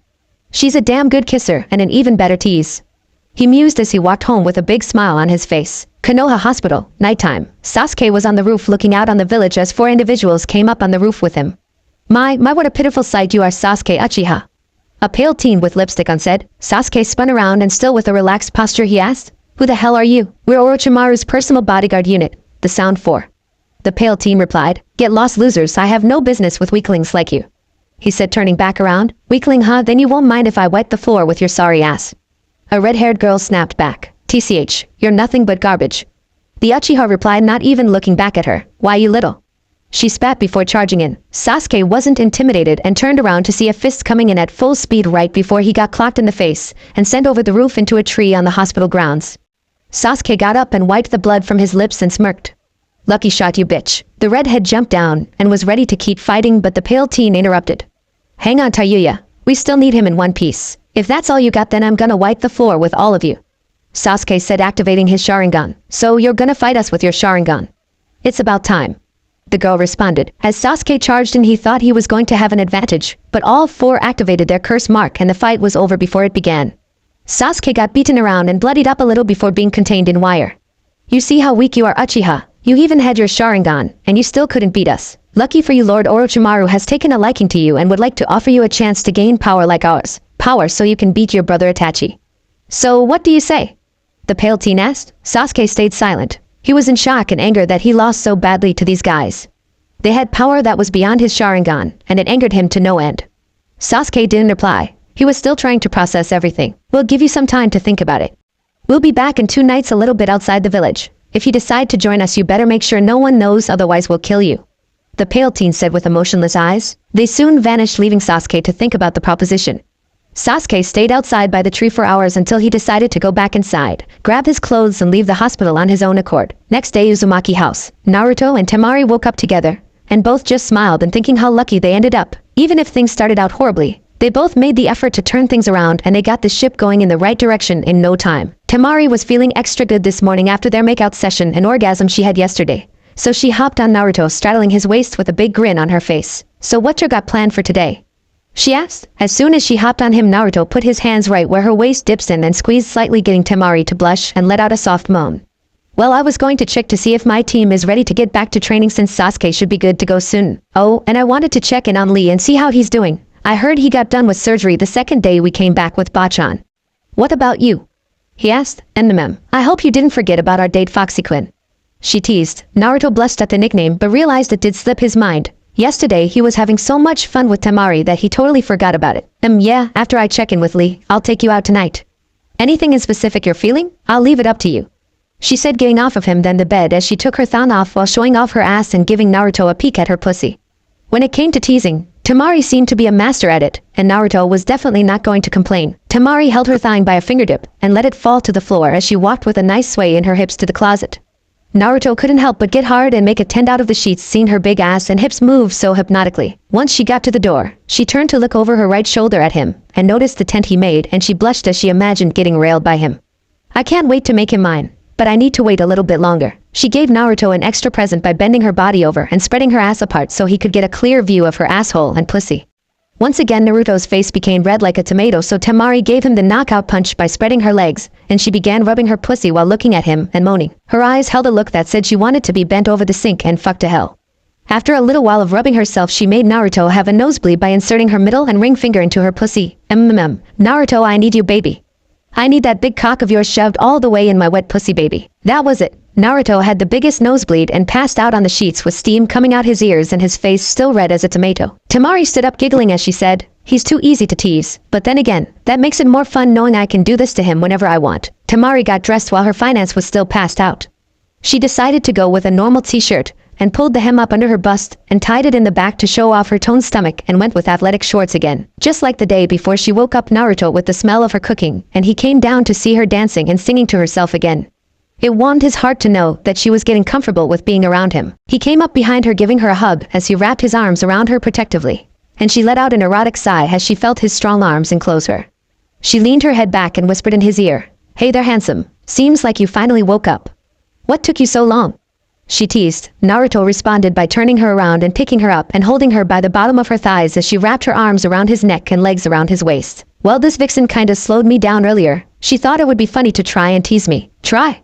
I thought I did a pretty good job teasing you, considering you passed out with a bloody nose again, Foxy Quinn," she said, smirking sexily. "Shut up," he replied. "Make me," she answered without missing a beat. So Naruto did. He crashed his lips to hers while she responded, and the two began battle for dominance, but Temari gave up and allowed him to wash her with love and ecstasy. When they broke the kiss, they looked at each other with nothing but love in their eyes. There was no lust, just love. "You're really good at that, you know," she said, smiling dreamily. "You're not half bad at teasing," he replied as he put her back on the floor. "Well, when you have the right man, it makes things fun." she said, turning her attention back to the food on the stove. Is that right? Naruto replied as he cupped her breast from behind as his chest met her back and his third leg was grinding into her crack. Temari moaned at the feeling of his dominant side coming out, and he took the opportunity to capture her lips once more to suck out any air and leave her begging for more. When he broke away, she saw just how sexy he looked with his demeanor. Naruto backed away and smacked her ass hard, getting another moan, but this one much louder as he went and sat at the table waiting for her to finish. Damn him. He's so much better at teasing than he knows. Just one kiss and my breast's getting grabbed and I'm so ready to take him right on that table. Calm down, Temari. Just a little more time and then you can fuck him. Just hang on a little longer. Hokage office, same time as above section. Tsunade was in the office early after a nice night out, and her teammate came in the office to see her. Well, you seem to be in a good mood, Jiraiya said after walking in the office. Well, I had a nice night, Tsunade replied, playfully smirking. Jiraiya could only smile at his teammate. He hasn't seen her this happy in so many years and it was nice to see her coming back to her old self. So, anything interesting going on around the village? He asked. Well, Rock Lee is still recovering from surgery. Sasuke is recovering from his, and Kakashi got released a couple days ago. Other than that, I'm not sure anything major has happened, she replied, resting her chin on her interlocked fingers. Well, I guess a peaceful village is a happy village, Jiraiya said. Is that how that saying goes? She quipped. It does now, Jiraiya replied, and the two shared a laugh before smiling. Up until lunchtime, Tsunade worked diligently and managed to get her paperwork down to a few sheets and decided to leave a clone to finish it while she walked around the village and get lunch. I wonder what Jiraiya is up to, she thought as she walked down to the front and ended up running into Jiraiya. So, off to lunch are we? Mind if I join? The tall sage asked. I'd like that, Tsunade replied, and they began walking together, and most of the people who saw them thought nothing of it. To them it was just two teammates and friends having a good time and enjoying each other's company. Others though loved to create their own stories and began the gossip of a possible relationship blooming. The two Sannin went out for sashimi and yakitori, and of course their drink of choice was sake. The two enjoyed each other's company and began reminiscing on some old times and laughed at the good times they had when they were younger. Thank you, Jiraiya, Tsunade said as she placed her hand on his. Of course, Tsunade, in a way we are family. We're the only ones left from our team, so we gotta have each other's backs, don't we? He said, smiling. Yeah, she replied, getting lost in his charcoal eyes. The two paid for the meal and had a nice stroll back to her office, and if you looked close enough you could see Tsunade glowing. After a nice walk they finally went inside the office to keep talking to distract Tsunade from work a little longer. Thanks for the meal, Jiraiya. It was nice to get out the office and not worry about paperwork, she said, sitting on the edge of her desk. You know you've been thanking me a lot lately, he teased. Shut up, she said, off to the side and blushing, which made Jiraiya roar with laughter. He walked up to her, and she spread her legs a little to let him get closer. I've needed this for so long. Thank you for not giving up on me, she said. I do it because I still love you, Tsunade. I know you may not feel the same way as I do, but I still love you, he said. Then come and show me, she playfully challenged, and Jiraiya accepted as he crashed his lips to hers and lifted her off the desk and held her tight. Tsunade pushed him off before making a new shadow clone to take over, and she threw off her green haori before grabbing Jiraiya by his vest. What are you doing, Tsunade? He asked. Isn't it obvious? I'm gonna be doing you in a second unless you have a complaint. I don't, but this is kinda sudden. I've denied my feelings for you for so long and I won't waste another second, she said right before pulling him down the vest and crashing his lips to hers, and they teleported to her home and began making love to each other. If anyone was to walk by Tsunade's home, they would hear their leader moaning her lungs out and getting sent to Cloud 9 by her teammate turned lover. By the time they finished, Tsunade looked like a mess and Jiraiya had the biggest smile on his face. If you get me pregnant somehow, you better help me take care of the kid. Of course I will. You don't have to worry about that. But what are the chances you actually get pregnant? Aren't we supposed to be past the age for us to get pregnant? Yeah, we are. I'm just saying that if by some chance I get pregnant, you better be there for our child, she said. I will, I promise, Suhaim, Jiraiya said, pecking her on the forehead before she lifted her head up and snagged a kiss from him. For Naruto and Jiraiya, things were looking very good with the relationship they've started. Elsewhere in the village, I need to get stronger. Those lowly bastards beat me once with some weird power. I need what they have. I need Orochimaru to give me the power to kill Itachi. Underground. It seems that Uchiha boy is getting impatient and will be leaving us soon. Orochimaru is lucky I allowed his pathetic bodyguards in a second time. They barely did anything during their invasion, but I think they got the message across to Sasuke a second time. I leave him in your care now, Orochimaru. An older man with a X-shaped scar on his chin thought in his lair. Now it's time to find a way to ruin the relationship between that Jinchuriki brat and his horse Suna bride. With Sasuke nighttime, Sasuke was looking at a picture of Team 7 and then put the photo face down. This is goodbye, Naruto. I need to get stronger, and you along with everyone in this village is nothing but a hindrance to my mission. Sasuke left his apartment and met up with the Sound for a day earlier than the deadline. If he was being offered some great power, he didn't want to waste a second on obtaining it. He wanted it now. North side of Konoha Forest. Alright, take me to Orochimaru. Sasuke demanded and four figures showed themselves, all of them smirking. A wise choice, Sasuke Uchiha. Come, we mustn't waste another second. The pale teen said, lead the way. The Uchiha replied with pure fire and determination. Back in Konoha at the same time, Naruto and Temari were just finishing up getting ready as Naruto found a perfect restaurant for them. This place didn't care about who you were. As long as you had money to get in and buy the food, they would accept your business. Naruto was dressed in his welcome kimono and clogs while Temari decided to go with a sexy black dress that hugged her curves and bust while leaving the back open. From the bottom of her ass down the floor, the dress was much looser and hit her feet as she walked with her 4.5 heels. Her hair was in its usual 4 pigtails, and when she came down the stairs, they were each blown away at the sight of their date. Damn, she looks beautiful. He cleans up so damn well. They walked up to each other, and Temari now had a height advantage on him with her heels, but it wasn't much since his clogs gave him an extra 2. You ready, handsome? She asked with one hand on his partially exposed chest. Definitely, he said, smiling, still taking in her beauty as his right hand found its spot on the small of her back. You can go lower if you want. She whispered in his ear and pulled back, smirking to see him blushing a little. I would, but I don't want people to get a look at that beautiful ass you're packing. I'll grab that, but all I want when it's just the two of us. I won't let anyone else see that. He replied, fair enough. She replied, and the two walked out hand in hand and prepared for their first date. When they got to the restaurant and got seated, ordered food and everything, they didn't really have much to talk about since they've pretty much told everything about themselves, so it was a fairly silent dinner. But it wasn't an awkward silence. They were okay just taking in the other and enjoying the company being presented. But Temari, being the tea she is, decided to really take things up a notch. She pretended to accidentally drop her fork in the floor and began searching for it, but she could care less about the utensil. Her prize was locked up in his slacks. When Naruto felt a hand on his crotch, he froze and looked down to see Temari's lust-filled eyes boring a hole through his crotch. Temari, what the hell are you doing? He aggressively whispered. Shut up and act normal. I'm trying to do you a favor here. She replied as she unzipped his pants and reached in to finally pull out his python and get a good first look at. Cammy, this thing is huge.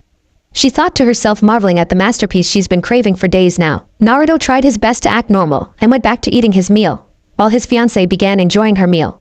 Thankfully, we had a booth in the back corner that had cloth on the table that extended all the way to the floor. Underneath, Temari began pumping his soft cock, and it took no time for him to get hard at 9 inches. Holy shit, he's huge. Temari began her tease by kissing up and down his cock and licking extremely lightly around the head. She gave a kiss to the head before going back down to the base, and she dragged her tongue all the way up and flicked her tongue when she got to the top. Oh, I'm going to enjoy this, she said as she stretched her mouth open as wide as she could and took him into her orifice and just played with the head, licking it and sucking it hard. Soon she took him deeper and deeper until she maxed out at the 7-inch mark. Naruto wasn't just long, he was thick, so Temari fit as much as she could before running out of room. But she wasn't going to back down. She didn't care what her current limit was, she was going to break through it and create a new one right now. For the next 15 minutes she just worked his cock and those 7 inches she could fit before she began forcing little by little the remaining inches down her throat. If you were to look at her throat, you could see his cock moving her throat around as he entered and exited. Naruto was doing his absolute best up above to not look affected as he continued to put food in his mouth, but he couldn't ignore the absolute pleasure he was feeling below the table. Temari knew exactly what to do with him, and he became putty. He knew she was trying to get those last 2 inches down, and decided to help her out by putting one hand on the back of her head, and was lightly pushing her to go further. Temari smirked underneath the table at the action. It meant he's completely gone, and he can't think straight. She decided to finally just shove it down in one go, and she was rewarded with Naruto's cock burying itself in her throat, while her nose met his pelvis for the first time.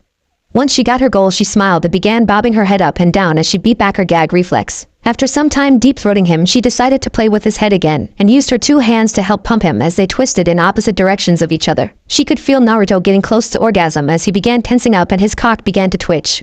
But upon feeling it twitch, she let go, and took her mouth off his cock and returned to her seat and smirked at his face. Problem? She asked. Fuck you. Oh, don't worry, you will eventually. She replied with a sexy smirk. So you get to come and I don't, is that it? He asked. Yup, better get used to it. Because I certainly won't stop teasing you, Foxyquin. You're such a bitch. Yeah, well, I don't think you'd like me if I wasn't like this. She responded smoothly. Unfortunately, I think I have to agree with you on that one. He said, still out of it. I know. Just finish your damn food so I can make sure you finish what you started. Is that a threat? She asked. A promise. He replied with fire in his eyes. What did I just open up? She thought. She finished her food and they paid for the meal. It was a silent walk back home for them, and Temari was wondering the whole time if he actually meant what he said. She found out when they got home. Naruto made good on his promise, because he never goes back on his word. Konoha Forest. Naruto, you better not follow me, or I'll have no choice but to kill you. This is the end of our friendship. This is your son. the blonde said smiling. What? What do you mean my son? You mean after just that one time? He replied, that's kinda how sex works, you idiot. You only need one time, and unless you forgot, you finished inside of me. Idiot. She responded, clocking her lover in the head. I swear you can be so stupid sometimes.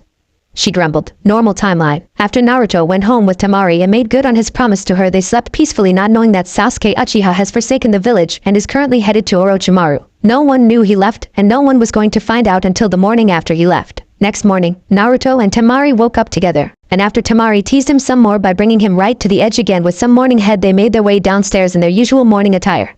Temari had on a black sports bra with shorts she stole from Naruto, and Naruto had on a different pair of shorts and nothing else. Their morning has become pretty routine. They'd cook and dance together while laughing and getting food on each other before sharing a kiss or three. They'd eventually move to the table where they'd eat, but today was different. Naruto heard his name being called from the front gate of his home, and went to see who it could be this early, and he found Shikamaru at the gates. Shikamaru? What are you doing here this early? He asked. And what's with the vest? Just got promoted 5 minutes ago to Chunin by Lady Tsunade. But that isn't important. Sakura was found knocked out on the street this morning. She says she ran into Sasuke last night, and that he was leaving for Orochimaru. Lady Tsunade wants me to put a team together, and use available genin that I think would be good for this mission. You're the first person that came in mind. We need to go now. He said, alright, let me get my gear and I'll meet you at Choji's. I assume he's coming. Naruto replied in a serious manner. Yeah, I'll meet you there or at the gates. Got it. Naruto said and turned to get ready. Everything okay, Naruto? Temari asked as he came in the house. Sasuke's left the village for Orochimaru and Shikamaru is leading a retrieval team under Bachan's orders. He said as he went upstairs and got changed in 30 seconds and had everything he needed. He came back downstairs where Temari was waiting with a worried look on her face. Wipe that look on your face. Everything's gonna be okay. I'll bring him home. He said, I don't care about him. I'm worried about you. If he left for Orochimaru like you said, he's probably going to have a security detail with him. Promise me you'll be safe and you'll come back to me in one piece. She said, I promise, Temari. He said with a small smile on his face. The two shared a kiss like it might be the last time they'll get a chance to, and Naruto started walking out. Be safe, dummy. She said, I will. I'll be back soon. I love you, Temari. I love you too, Naruto. She said, and with that her fiancé was gone. Temari finished breakfast in silence, and then got dressed in her normal attire before leaving the house to check in with Tsunade to see her full plan. By the time she got ready to leave the house, Shikamaru had collected Naruto, Choji, Kiba with Akamaru, and Niji. He laid out the plan and they soon got moving. Just as Temari locked the gate to her home, a member of the ANBU Black Ops appeared at her feet kneeling. Lady Temari, Lady Hokage asked for your audience. She says it's urgent. Does it have to do with Sasuke leaving? She asked. Yes, ma'am. Alright, I'll be there in a minute. She said, and the ANBU left while Temari ran to Tsunade's office. Tsunade's office. Temari made it to her office and she began getting debriefed of the situation. So Sasuke left for Orochimaru and Sakura says she tried stopping him, but she got knocked out, and now Shikamaru is leading 4 genin to chance after them. That sums it up. Tsunade said, you know he most likely has a security detail that has at least Chunin level individuals and put together are probably Jonin level or higher, right? Temari said, you're worried about Naruto. The older blonde said, I can't help it. I've finally fallen in love with him and I can't help but worry for him. He is going to be my husband soon and eventually the father to our kids. It's my job to worry about him. She said, don't worry. Naruto has a tendency to overcome obstacles that seem impossible. And besides, we're talking about getting Sasuke back. Naruto won't stop until he's done that. Tsunade said calmly, yes ma'am, I understand. I'm saying to not worry, Temari. Tsunade started as she got up and walked up to the younger blonde. Just keep it under wraps. You're a shinobi. Right now you need to act like it, and as a soon-to-be married woman you need to have faith in your man to take care of himself. You're right. Is there anything I can do? She asked. Actually, you can. It's the real reason I called you here. I need you to send a message to the hidden sand to your siblings. We have a mission for the 3 of you. Back up the Sasuke retrieval team, and make sure our boys come home. Defeat this enemy with as much force as you need, even if you have to kill. Tsunade said, yes ma'am. Temari started before drawing blood and going through hand signs, summoning jutsu. Temari yelled out, and her weasel popped out of the smoke. Kamatari, I need you to go to the sand and give a message to my brothers, then reverse summon them here. I understand, but you know reverse summoning can be dangerous. Just do it. We don't have time for them to travel across the desert. Understood. Kamatari said and got the message from Temari and left. Go ahead and prepare, Temari. Oh, and you're officially a Chunin now, Temari. Congrats. Tsunade said, tossing her a vest. Thank you, my lady. Temari said, bowing and left. Temari changed out of her attire in favor of a new one she's been wanting to try out. No time like the present. She said as she got dressed, put her fan on her back and had her two smaller ones sealed away in scrolls. Once Temari checked over to make sure everything was in place, she left and headed for the main gates. Suna, Kamatari popped out of nowhere, surprising Kankuro, but Gaara wasn't fazed. Kamatari, what's the problem? Gaara asked with his monotone voice. It's Lady Temari. She's been given a mission by Lady Hokage to back up the Sasuke retrieval team, and she needs you two to come with Temari. What do you mean Sasuke retrieval team? Kankuro asked. I'm not sure of the situation. I was just given the information to come and get you two and reverse summon you back to Konoha. Please hurry and get ready. Kamatari asked. Right. Both Gaara and Kankuro got ready, and after 30 minutes they were fully prepared after telling Baki the situation. Just be safe, you two. Baki said. Don't worry. It's those leaf brats you should worry about. We'll uphold the honor of the Sand Sensei. The older Sand sibling said. Baki nodded, and Kamatari tried to reverse summon them all the way, but he could only manage to put them a few hours out of Konoha. I'm sorry, but this is the best I can do without consequences becoming relevant with the two of you. Kamatari apologized. It's okay. Take this and tell Temari we'll head east to Konoha and for her to head west. We'll meet up and then head north after the group. Gaara said, handing Kamatari a small pouch of sand. Kamatari reverse summoned himself back to Temari and delivered the message. Temari, thank you Kamatari, I'll take that pouch. You're good to go. Just remind me to give you some treats after this mission is over. Temari said, smiling at her summon. Of course, my lady. Kamatari said, then poofed away. With that, Temari headed west to meet her brothers. It took 6 hours for the siblings to reach each other, and they turned north to follow after the retrieval group from the leaf. They were pushing themselves to catch up, mainly Temari out of worry for Naruto's safety. With the retrieval group, they were slowly making ground on Sasuke and the Sound 4, but they really made ground when the Sound 4 stopped for a break. This allowed the leaf to cover a good amount of ground. Before the leaf even left to chase after them, the Sound 4 made Sasuke take a pill that was going to kill him, as Jirobo put it. Sasuke was hesitant, but after a nudge in the right direction with some persuasion about the pill granting him a second stage of his curse mark that would make him much stronger, he gobbled it down like a tic-tac. Afterwards, Sasuke's body exploded in purple and black flames, and the Sound 4 prepared to seal him into the coffin where Sasuke would undergo his transformation over the next few hours. Once they got this done, they accidentally encountered a Jonin squad from the Leaf, and an unavoidable fight began between the two groups, and after 20 minutes of fighting and being forced to use the second stage of their curse marks, the Sound 4 won and moved out to try and keep their schedule of getting Sasuke to Orochimaru. After 40 minutes of traveling, they were forced to stop since the toll of the battle was catching up to them, and the adrenaline had completely worn off. Damn. To think we were forced to use our second stage against some leaf scum. It's embarrassing. Tayuya spat. Relax, Tayuya. It's not like they were weak. Those were all Jonin. We're lucky we got out of that in the condition we're in. Sakan replied. Shut up, Two-Face. I'm just saying it shouldn't be happened. She snapped back. Someone's here. Kadamura said. Is the trap set? Sakan asked. Do you have to ask? The multi-armed shinobi replied. They soon got into position and waited to strike. Retrieval team. Make sure you watch where you're going. We haven't seen too many traps, and the ones we have seen have been set up pretty lazily. That's gotta mean we're getting close and they're resting. Shikamura said. Got it. Choji said. Keep your eyes open, Naruto. Shikamura said. The hell you telling me for? I know to keep my eyes open. He snapped back. Because you're the one who lets his emotions get the better of him when it comes to Sasuke. Just stay focused and ready. The Nara replied. Yeah, he started before Shikamura caught him with his shadow. That's exactly what I mean. He said. Nice catch. Naruto replied. Shikamura pulled him back and they fell down while Neji checked the trap. Interesting. He said. What? Kiba asked. They set a double trap. Oh, we've seen every trap and thought that they've been put up pretty lazy and rushed. They took the time to put down 2 trip wires. One that easily catches the sun's rays, and a second one that barely catches any close to the first. I see. The idea was that we see the first one, nullify the trap, and then when we move on, we trip the second one without realizing it. It seems like a paper bomb has been attached to it with a small delay, so when you ready a certain area of no return, multiple paper bombs go off. Not bad, gotta give them some credit. Shikamura said. Once they took care of the traps, they were ready to move on. Unfortunately, they missed one that wasn't able to be seen and the paper bombs went off. Thankfully, Shikamura caught it and was able to jump back, and everyone followed his lead, and they avoided serious damage with only some scratches and bruises from kicked up debris. When the dust settled, the Sound 4 was waiting for them, and all of them were smirking. This is the group they sent after us? They're just a bunch of snot-nosed brats. Tayuya called out. I want them. Just go on ahead and I'll be right behind you. Jirobo said. You sure, Jirobo? Sakan asked. Just give me a few minutes and I'll catch up. Jirobo said. No, fuck that, I want to beat these brats to a pulp. Tayuya snapped. Drop it, Tayuya, we still need to get back to Lord Orochimaru. Let's go. Sakan said. With that, the other 3 members of the Sound 4 left. Alright, now to take care of you brats. Jirobo said. Shikamaru, you got a plan? Naruto whispered. Not really. I know nothing about his abilities. Shit. Naruto replied. Earth-style barrier. Earth dome prison. Jirobo yelled and the earth from around them seemed to swallow them and create a dome. Good luck trying to get out of this one. Jirobo taunted. Damn it! Naruto yelled, punching the wall but to no avail. Stand back and let the real man handle the job. Kiba replied with a smirk on his face. Now hold on a second. Farm over farm. Kiba yelled as him and Akamaru did their signature jutsu and left some dents in the wall as they bounced everywhere, but the dome didn't break. Damn, I thought we had it for sure.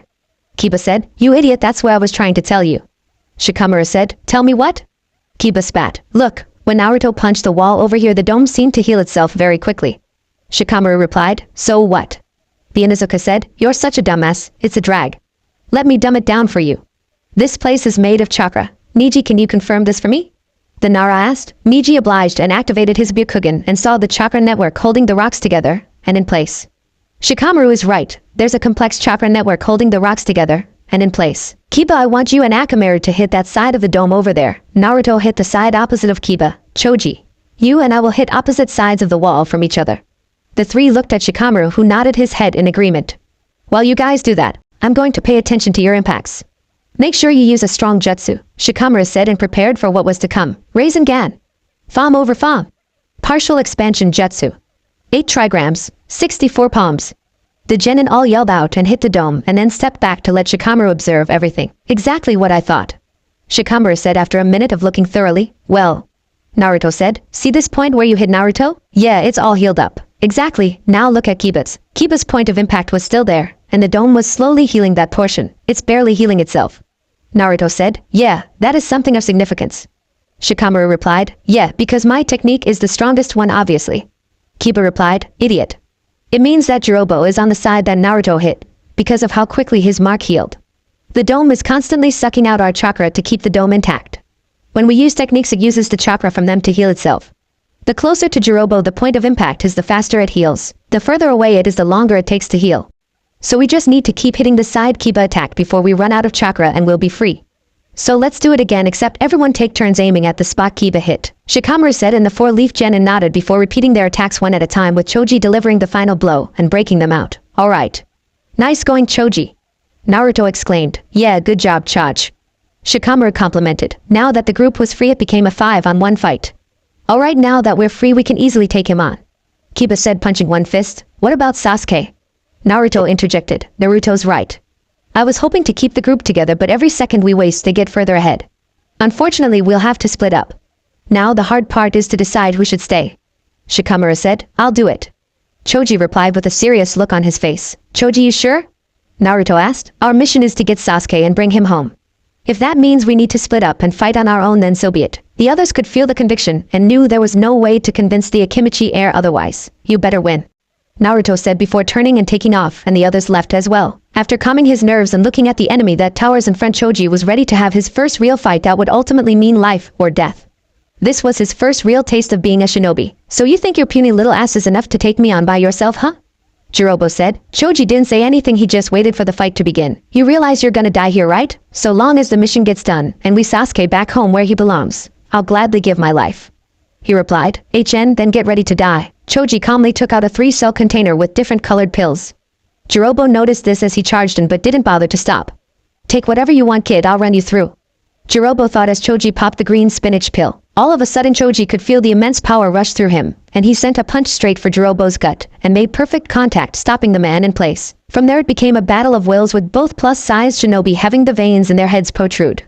Unfortunately for Jirobo, Choji gained the upper hand, was able to begin to push him back before gaining enough momentum to switch gears. He grabbed the Sound 4 member by his belt, and with a great feat of strength he lifted him off the ground and suplexed Jirobo headfirst into the ground. With the Sound Mean's head buried in the ground, the rest of his body went limp. Breathing heavy and starting to feel the beginning effects, Choji began to slowly walk away before he dropped to a knee and threw up from the sheer pain he felt in his abdomen. Not bad, that'll be the last shot you get on me. Choji heard from behind him as his eyes widened. No way. Choji whispered. Alright, let's get this started then. Jirobo said, popping his neck. Damn, I thought I finished you. Choji said, getting up. Please, that little move isn't enough to kill me. Jirobo replied. Well then, let's try this. Spiky human boulder. Choji yelled and he started to rotate incredibly fast with spikes protruding from him as he charged the Sound 4 member. Earth style. Terra shield. Jirobo yelled as he slammed his hands on the ground, and a huge block of earth stood up like a wall and stopped Choji right in his tracks. Jirobo cocked his fist back and punched through the dirt wall, and sent Choji flying back into a tree. If that's all you got, then I don't need to even use my curse mark. Jirobo cockily said with a smirk. Then you might as well use that curse mark, cause I'm not going down so easily. He said, slowly getting back up and breathing heavily. You know what, I'll humor you, he said as he activated his first stage curse mark, and rows of triangles spread across his body. Choji could feel the amount of power Jirobo was putting off, and he knew this fight was long from being over. This is what you wanted, kid. Don't say I didn't warn you, Jirobo said. Jirobo began an onslaught, punching Choji 3 times in the gut, knocking the wind out of him and making the Akimichi air fold over, clutching his midsection, and threw up some more. See, brat. Only 3 punches and I've already made you double over and puke yourself, he yelled out as he kicks Choji for good measure in the face, breaking his nose and sending him on his back. You're nothing but leaf trash, Jirobo said, looking at the panting, oversized Shinobi. Choji slowly moved and pulled out the same container that had the green pill he ate. He popped open the middle slot containing a yellow-colored pill. The yellow curry pill. Choji took it out and put the container away and got ready to pop it in his mouth. Another one of those damned things, huh? Jirobo asked. Yep, so get ready to keep fighting, Choji said, popping the pill, and as soon as he swallowed, visible chakra could be seen coming from Choji as the ground cracked and broke beneath him. The hell is this? It's just like the first pill he ate, but more intense. Choji stood up and popped his neck before staring down Jirobo. Choji calmly breathed out and charged at Jirobo faster than he could process, and he felt the back of his head grabbed, and he soon found Choji's knee making a new home in his face. Jirobo stumbled back, holding his nose and crying out, "Son of a bitch!" Jirobo looked at Choji with blood pouring out of his nose and was pissed off.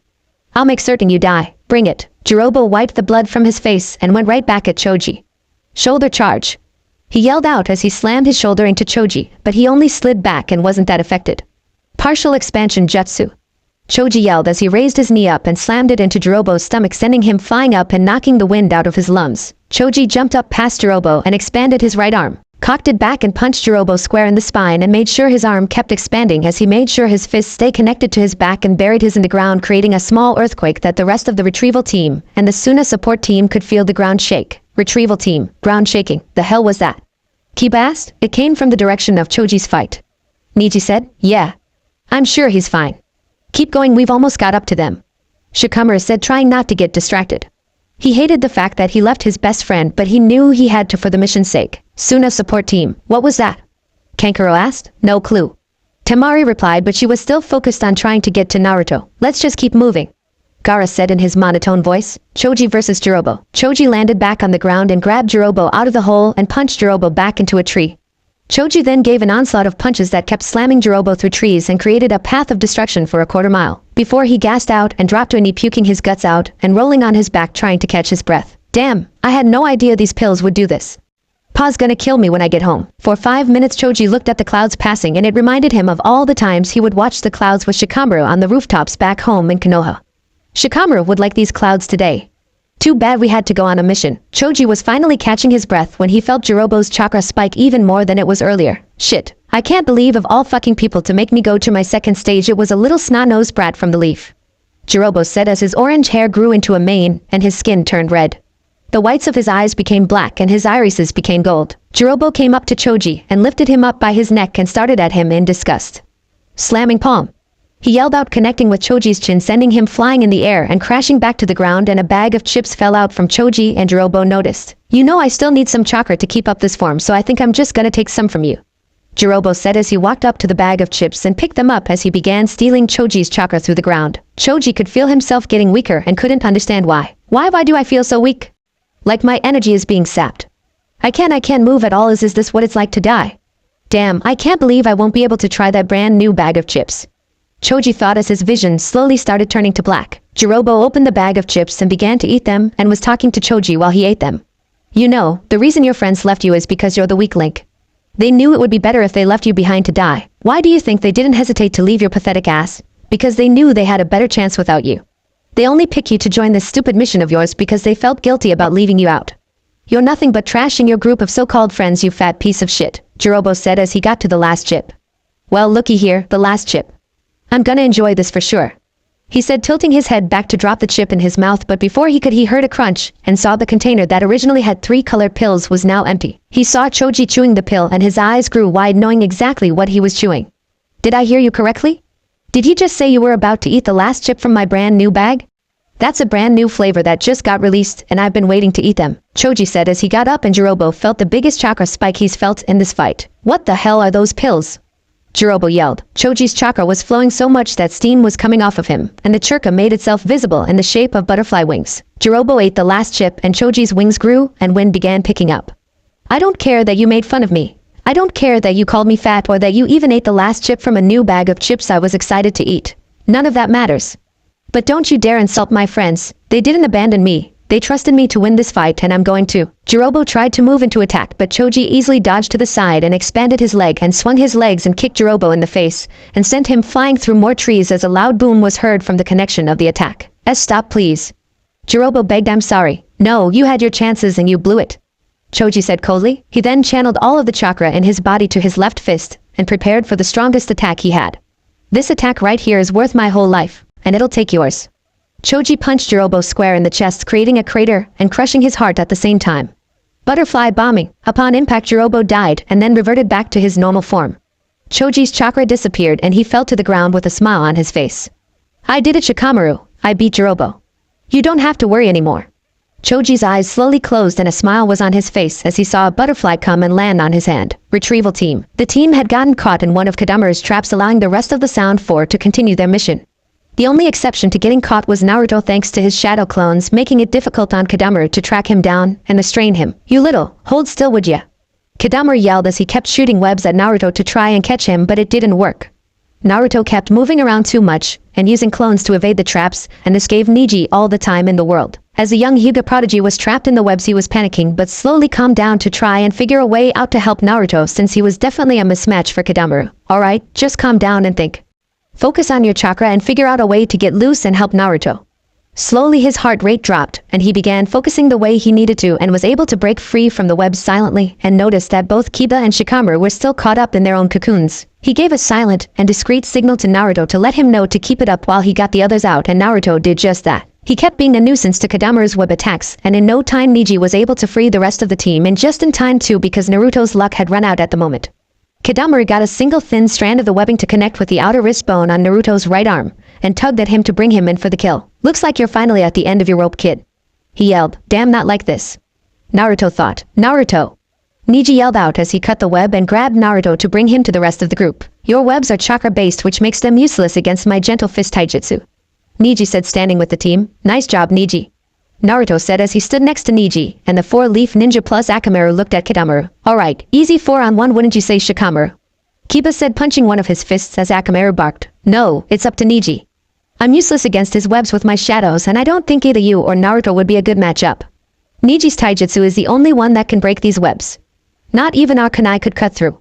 If we stayed here to help Neji, I think we'd only get in his way. As much as I'd hate to keep splitting us up, I think it's really the only way. The Nara heir replied. I'd have to agree with Shikamaru on this one. I can't focus on fighting him if you guys keep getting caught in his webs and can't get out. Just go on ahead of me. Choji will be coming up behind anyways to help, so when he gets here, I'll be done and we'll catch up. Neji replied, still looking at Kadamaru. Well, if Neji says he can handle it, then I'd believe him.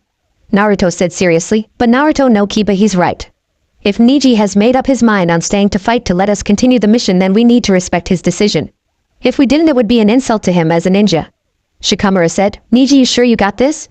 Shikamaru asked. Yes, I'll be right behind you. We'll get Sasuke back home. Neji said, not looking at his captain. You heard him. Let's move. Shikamaru said, taking off with Kiba following right behind him. You better win, Neji. I know you want a rematch. Naruto said before jumping away. Oh no, you don't. Get back here. Kadamaru said, shooting his webbing at the three ninja chasing after Sasuke. Neji was quick to intervene and break apart the webbing while landing on a branch. Your fight is with me, not them. If you're so eager to get to them, then you should have no problem getting through me, right? Neji asked. Seems like I have no choice. Kadamaru spat out. Kadamaru started off trying to end the fight quickly by creating multiple webs and shooting them at Neji. Because the attack was so widespread, Neji wasn't able to cut through all of them, or evade quick enough, and got pinned to a tree. Easy enough. Kadamaru said and shot out a golden-colored web that was hard, but Neji easily escaped in time and looked at Kadamaru before saying, easy enough. Neji then charged and gained close enough to land some hits before getting in his stance. You're in range, gentle fist art. 8 trigrams 64 palms. Neji yelled and connected with Kadamaru's body since he couldn't move from the yellow webbing coming directly from his mouth. Neji thought he connected every hit but was surprised to see the sound ninja still moving, and he jumped back, retreating into the forest to gather himself. This one doesn't seem to be a pushover like the rest of his group. I guess I'll have to take him seriously. Kadamaru used his harder webbing to create arrows and began shooting them at Neji. Even though they were fast, It would be impossible to make a hit with Niji's Spearkugan active. Damn, not a single one is connecting, even the ones from what should be blind spots. It's like he can see 360 degrees. Time to kick it up a notch then, he said to himself as he activated his curse seal. The patterns on it were different than Jirobo's since these were more like vines that curled into itself. Summoning jutsu. Kidamaru said as a huge black spider with 2 orange stripes appeared on the web above Niji. The huge spider then began birthing out babies the size of basketballs and dropping them on Niji. As they fell, Niji knew he still had one trick up his sleeve that could help him out, something he hasn't shown yet. Rotation. He yelled and began releasing chakra from his body while rotating at an incredible speed to where the spiders just bounced off like nothing at first. But as more kept falling, they soon slowed down his rotation thanks to short strands of webs coming from the babies. Damn, they slowed my rotation, Niji thought. There. Kidamaru mentally yelled as he threw a kunai made from his gold webbing. At the last second, Niji released some chakra from around his shoulder, and it deflected the kunai away from him. Kidamaru wasn't having it though and released a barrage of the same kunai he had attached to webs, and they launched themselves toward Niji, who deflected some away before jumping away and contorting his body to narrowly avoid getting hit with one. Damn, it's like he doesn't have a blind spot. But that can't be it. Everyone has a blind spot and I'll find his. I just need to keep up my attack and wear him out. He'll eventually slip up enough for me to land a good hit. The summon kept birthing more babies than Niji could evade, so he resorted to using a higher form of his gentle fist. 128 palms. He yelled and began slaughtering all the spiders that were falling, but eventually it became too much, and as he tried to rotate there were too many, and he couldn't move and his right shoulder got sliced. Damn it, where did that come from? 8 trigrams 64 pal arg. Niji screamed in agony as a kunai embedded itself in his back. Kidamaru began sickly laughing as he was finally making some headway on this fight. Now let's see how you handle more, Kidamaru yelled, releasing even more kunai to the young Hyuga. Niji was able to dodge them more the most part, but the band hold his hair got sliced, and 2 more kunai found a home in his back. At this point Niji was exhausted from using his gentle fist so much, but he still had a mission to do. He had a promise to keep to his comrades who trust him and consider him a friend. And most importantly, he still had a rematch he so dearly wanted with Naruto. With that in mind, Niji stood up, not accepting defeat as an option. I won't go down, not until I've beaten you, Kidamaru, he said as his knees were ready to give out at any second and he was visibly heaving for air. Damn it, I haven't felt this exhausted since my fight with Naruto back at the Chunin exams. Well kid, you had a good run, but it's time to end this, Kidamaru thought to himself as he plucked a string a certain way that made his summon cry out from above Niji, and it descended upon the young man and crushed him. It began crying out, and Kidamaru didn't know why until he saw what looked like the end of impact points on his summon. Gentle fist, Niji said, hitting the spider as hard as he could until it exploded into nothing but webs, and the first thing he saw was a bunch of Kidamaru's homemade kunai coming right for him. This time 3 more connected with his back, leaving 6 sticking from his back. Seeing him get up again, Kidamaru went ahead and advanced to his second stage curse mark. This kid is something else. He's turning out to be a lot more entertaining than I could have dreamed. I'll have to demonstrate my appreciation. Using his golden webs, he created a bow and arrow that had an insane amount of tension behind it to where the veins in Kidamaru's arms were popping out. Now Diai, he yelled right after launching his arrow right towards Niji's blind spot, and it impacted the ground so hard it created a crater and sent dust and debris back towards Kidamaru. Kidamaru laughed, thinking he finally got him, since his third eyes that appeared on his forehead helps with aiming his arrows. The other noticeable changes were the 2 short horns coming from his forehead. His skin was now a little dark shade of brown than before. His hair was grayer and his teeth sharper, along with points coming from his elbow joints. Niji looked at the crater, just able to avoid getting a killing blow by emanating enough chakra to throw it off go through his left shoulder, leaving a clean entrance and exit wound. Damn, just in time. I can't believe I was able to throw it off without even knowing where it was. Could he know my Byakugan's weakness? He whispered. No. How could I have missed? Niji didn't wait around for answers and began running, or rather staggering to get away while pulling the kunai from his back. This time Kidamaru made a gold arrow with normal web acting as a string attached to the back of it as he aimed the arrow to the prodigy. Gentle fist is useless if you can't get close to me. Absolutely useless, he thought, launching the arrow to Niji, who was still running away as best as he could. Since this arrow had a string attached to it, Kidamaru was able to control where it was going, and Niji tried to dodge by going around the tree, but the arrow went right through it and drew blood before slamming into the ground. Niji's headband got cut off his head and fell to the ground. When looking from the side, all you saw is a string at Niji's head level, but looking head on, you see that Niji escaped death by mere centimeters, since he came away with only a cut left cheek. A thread, Niji said as he collapsed and realized why he couldn't see it, and that he got lucky with only a cut on his cheek. Kidamaru was extremely upset that even with a string he didn't kill the boy, but wasn't panicking. He created a new arrow but made the tip a swirling head. This time, even if it hits a tree, it'll slice right through it and find my target. 120% destructive power. Absolute maximum, he thought as he released his arrow, and it traveled at incredible speeds that all Niji could do by the time it got within range was turn around and the arrow went clean through his guts, through a tree and planted itself far enough that the force pulled Niji to the very tree it pierced and pinned him. Shit, I've still got one last thing I can do, while I still have chakra flowing through my body. Gentle fist, he said as he grabbed a hold of the string that guided the arrow, and he began letting his chakra flow through all the way back to Kadamaru. The idea worked perfectly as it was a clear path to his enemy and Kadamaru was paralyzed, temporarily, for taking in foreign chakra, and began to fall from his spot. Once he got control of his head he bit through the web and prepared to finish the fight. Even with his internal organs severely damaged, he knew all he had to do was win the fight, get back to Lord Orochimaru, and then Kabuto could heal him up. A simple plan, but not every plan is flawless. Niji was thinking back to what Naruto had called him, and what people called Naruto. They called the blonde a failure and screw-up. But everyone praised Niji, calling him a genius. Even Naruto acknowledged that sentiment. With that resolve flowing through him, Niji cut the string and began running. He should be on the floor bleeding out and dying. He shouldn't be running towards danger, but he was. Kadamaru was trying to retreat, but Niji found him and used his gentle fist to make direct contact with his face and sending the sound ninja to the ground, unable to mold chakra. But how? You should be dead with those injuries. My last arrow should have killed you instantly. How? I knew I couldn't completely evade it, so I deliberately prepared myself to take the hit. You're the strongest person I've ever fought. Not long ago, the strongest person I fought at the time said something to me. You can do it too, cause unlike me you're not a failure. Those were his words, and all this time I've been called a genius, so I can't lose. I can't let down those who believe in me. The weakest one in the game always goes down first. Isn't that what you said? Well, look where we are now. Fate isn't something for you to decide, he said, hunching over as Kadamaru was struggling to even sit up. Well, you look like you're creeping on death's door too, kid. Niji reached out for his headband and remembered what his father said to him when he was a child, that the bloodline of the Hyuga flows strongest within him. Maybe so, but I won't die as easily as this. Hee. Go ahead and try to stop it, but it's too late. Sasuke left to the sound village of his own free will. Sasuke is in the darkness. Niji thought to himself. You're wrong, Kadamaru, he replied. There's one who can find him in the darkness and still save him from this path, he said, thinking about Naruto. Haha, no. Sasuke belongs to Lord Orochimaru now, kid. I don't care who it is, he can't save. He will. Niji interjected, which surprised Kadamaru a little. So calm and collected during our fight, but just talking about this subject he seems so passionate about his stance. He thought, because Naruto, it was you who saved me from the darkness, Niji said as his fight back in the Chunin exams ran through his head. Niji looked up at the shining sun with a smile before throwing up and hunching back over. Still talking shit right to the end, hard, Kadamaru said, clutching his stomach with one of his 6 arms and rolling on his side. Kadamaru rolled on his back and realized he hadn't been pushed this far to his limit, not since Kimimaro at least. With that, Kadamaru passed away and Niji laid on the ground and the feather of a bird fell right into his palm. I leave it to you, Naruto, Niji thought as he closed his eyes. With Jiraiya. Jiraiya had heard from Tsunade about the mission to get back Sasuke and took off after Naruto in fear that this would be too great a challenge to face. I'm coming, kid, just hang on, he thought as he came to some injured Jonin. You guys alright? What happened? He asked. We got ambushed by some sound ninja carrying a coffin of some sort. Thankfully Shizen was here and able to help patch us up, one of them said. Master Jiraiya, is that you? Shizen asked. Yeah, Shizen, are you alright? He asked. Yes, I'm fine, thank you.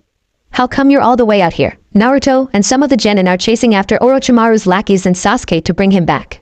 I'm going after them to make sure nothing happens to Naruto.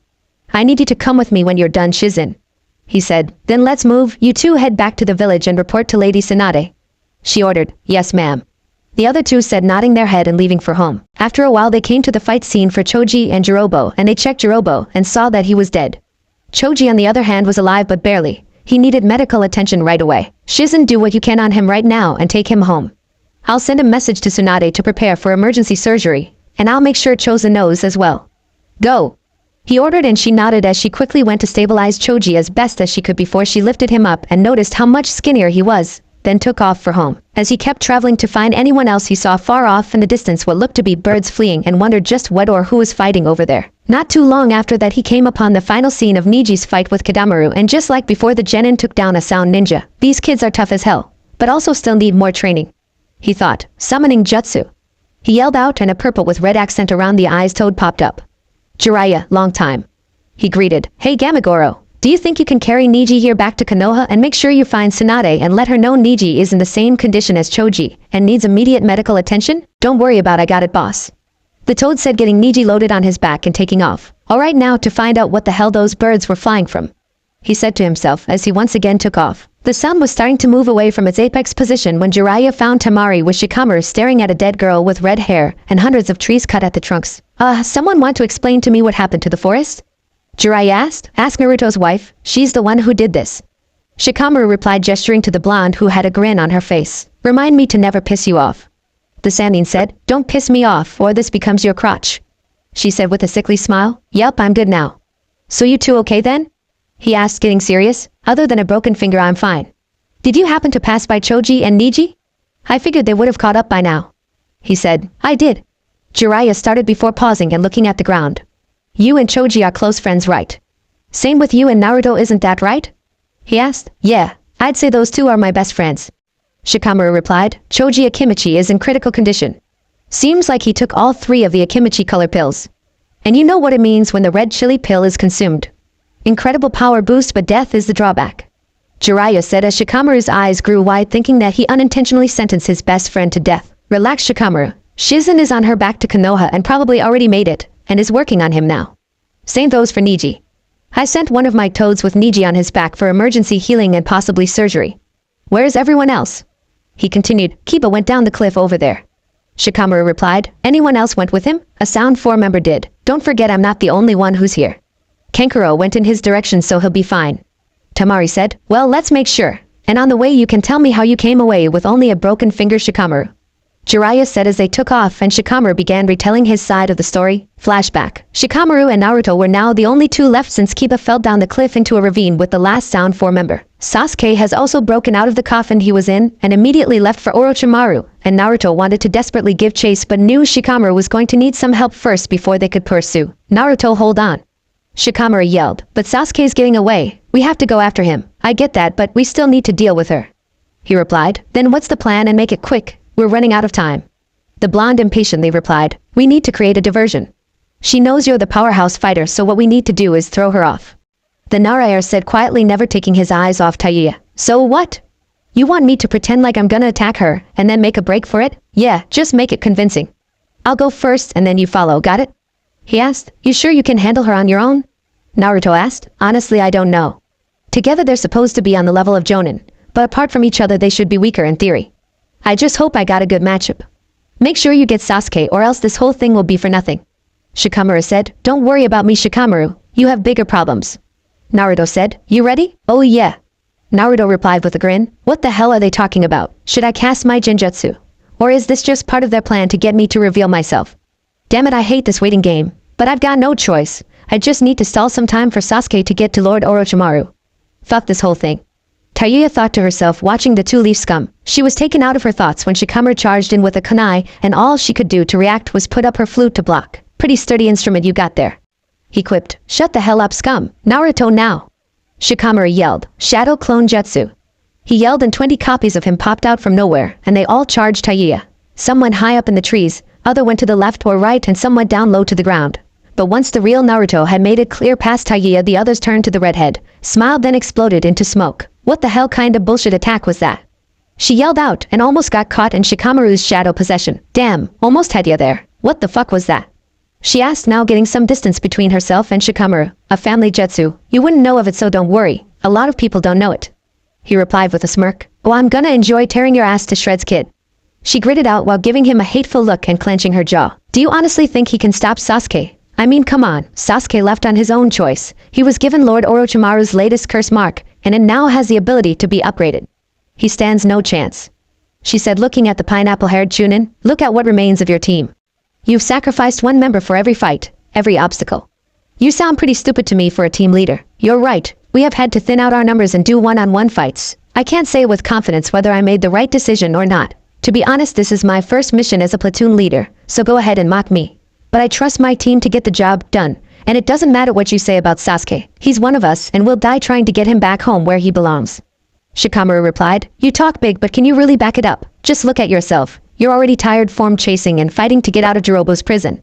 Why go this far for one person? Why sacrifice your men for one measly guy who left on his own? Because I was told something once, by that blonde that passed you, Naruto. He told me something I'll never forget. It's a sentiment my team holds as well. In the ninja world, those who break the rules are scum. But those who would abandon even one of their friends are worse than scum. I don't know how you guys operate in the Sound, but I prefer to not be worse than scum.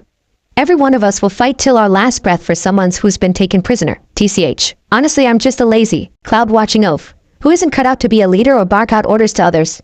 But there is one thing I done pretty damn well for my teammates, that believing them. I don't believe what I did was a sacrifice. I don't believe they're dead, so don't go around insulting people you don't know. He said, have it your way, dumbass. Summoning jutsu. Taiyuya yelled and 3 ogres appeared behind her. Well shit, this can't be good.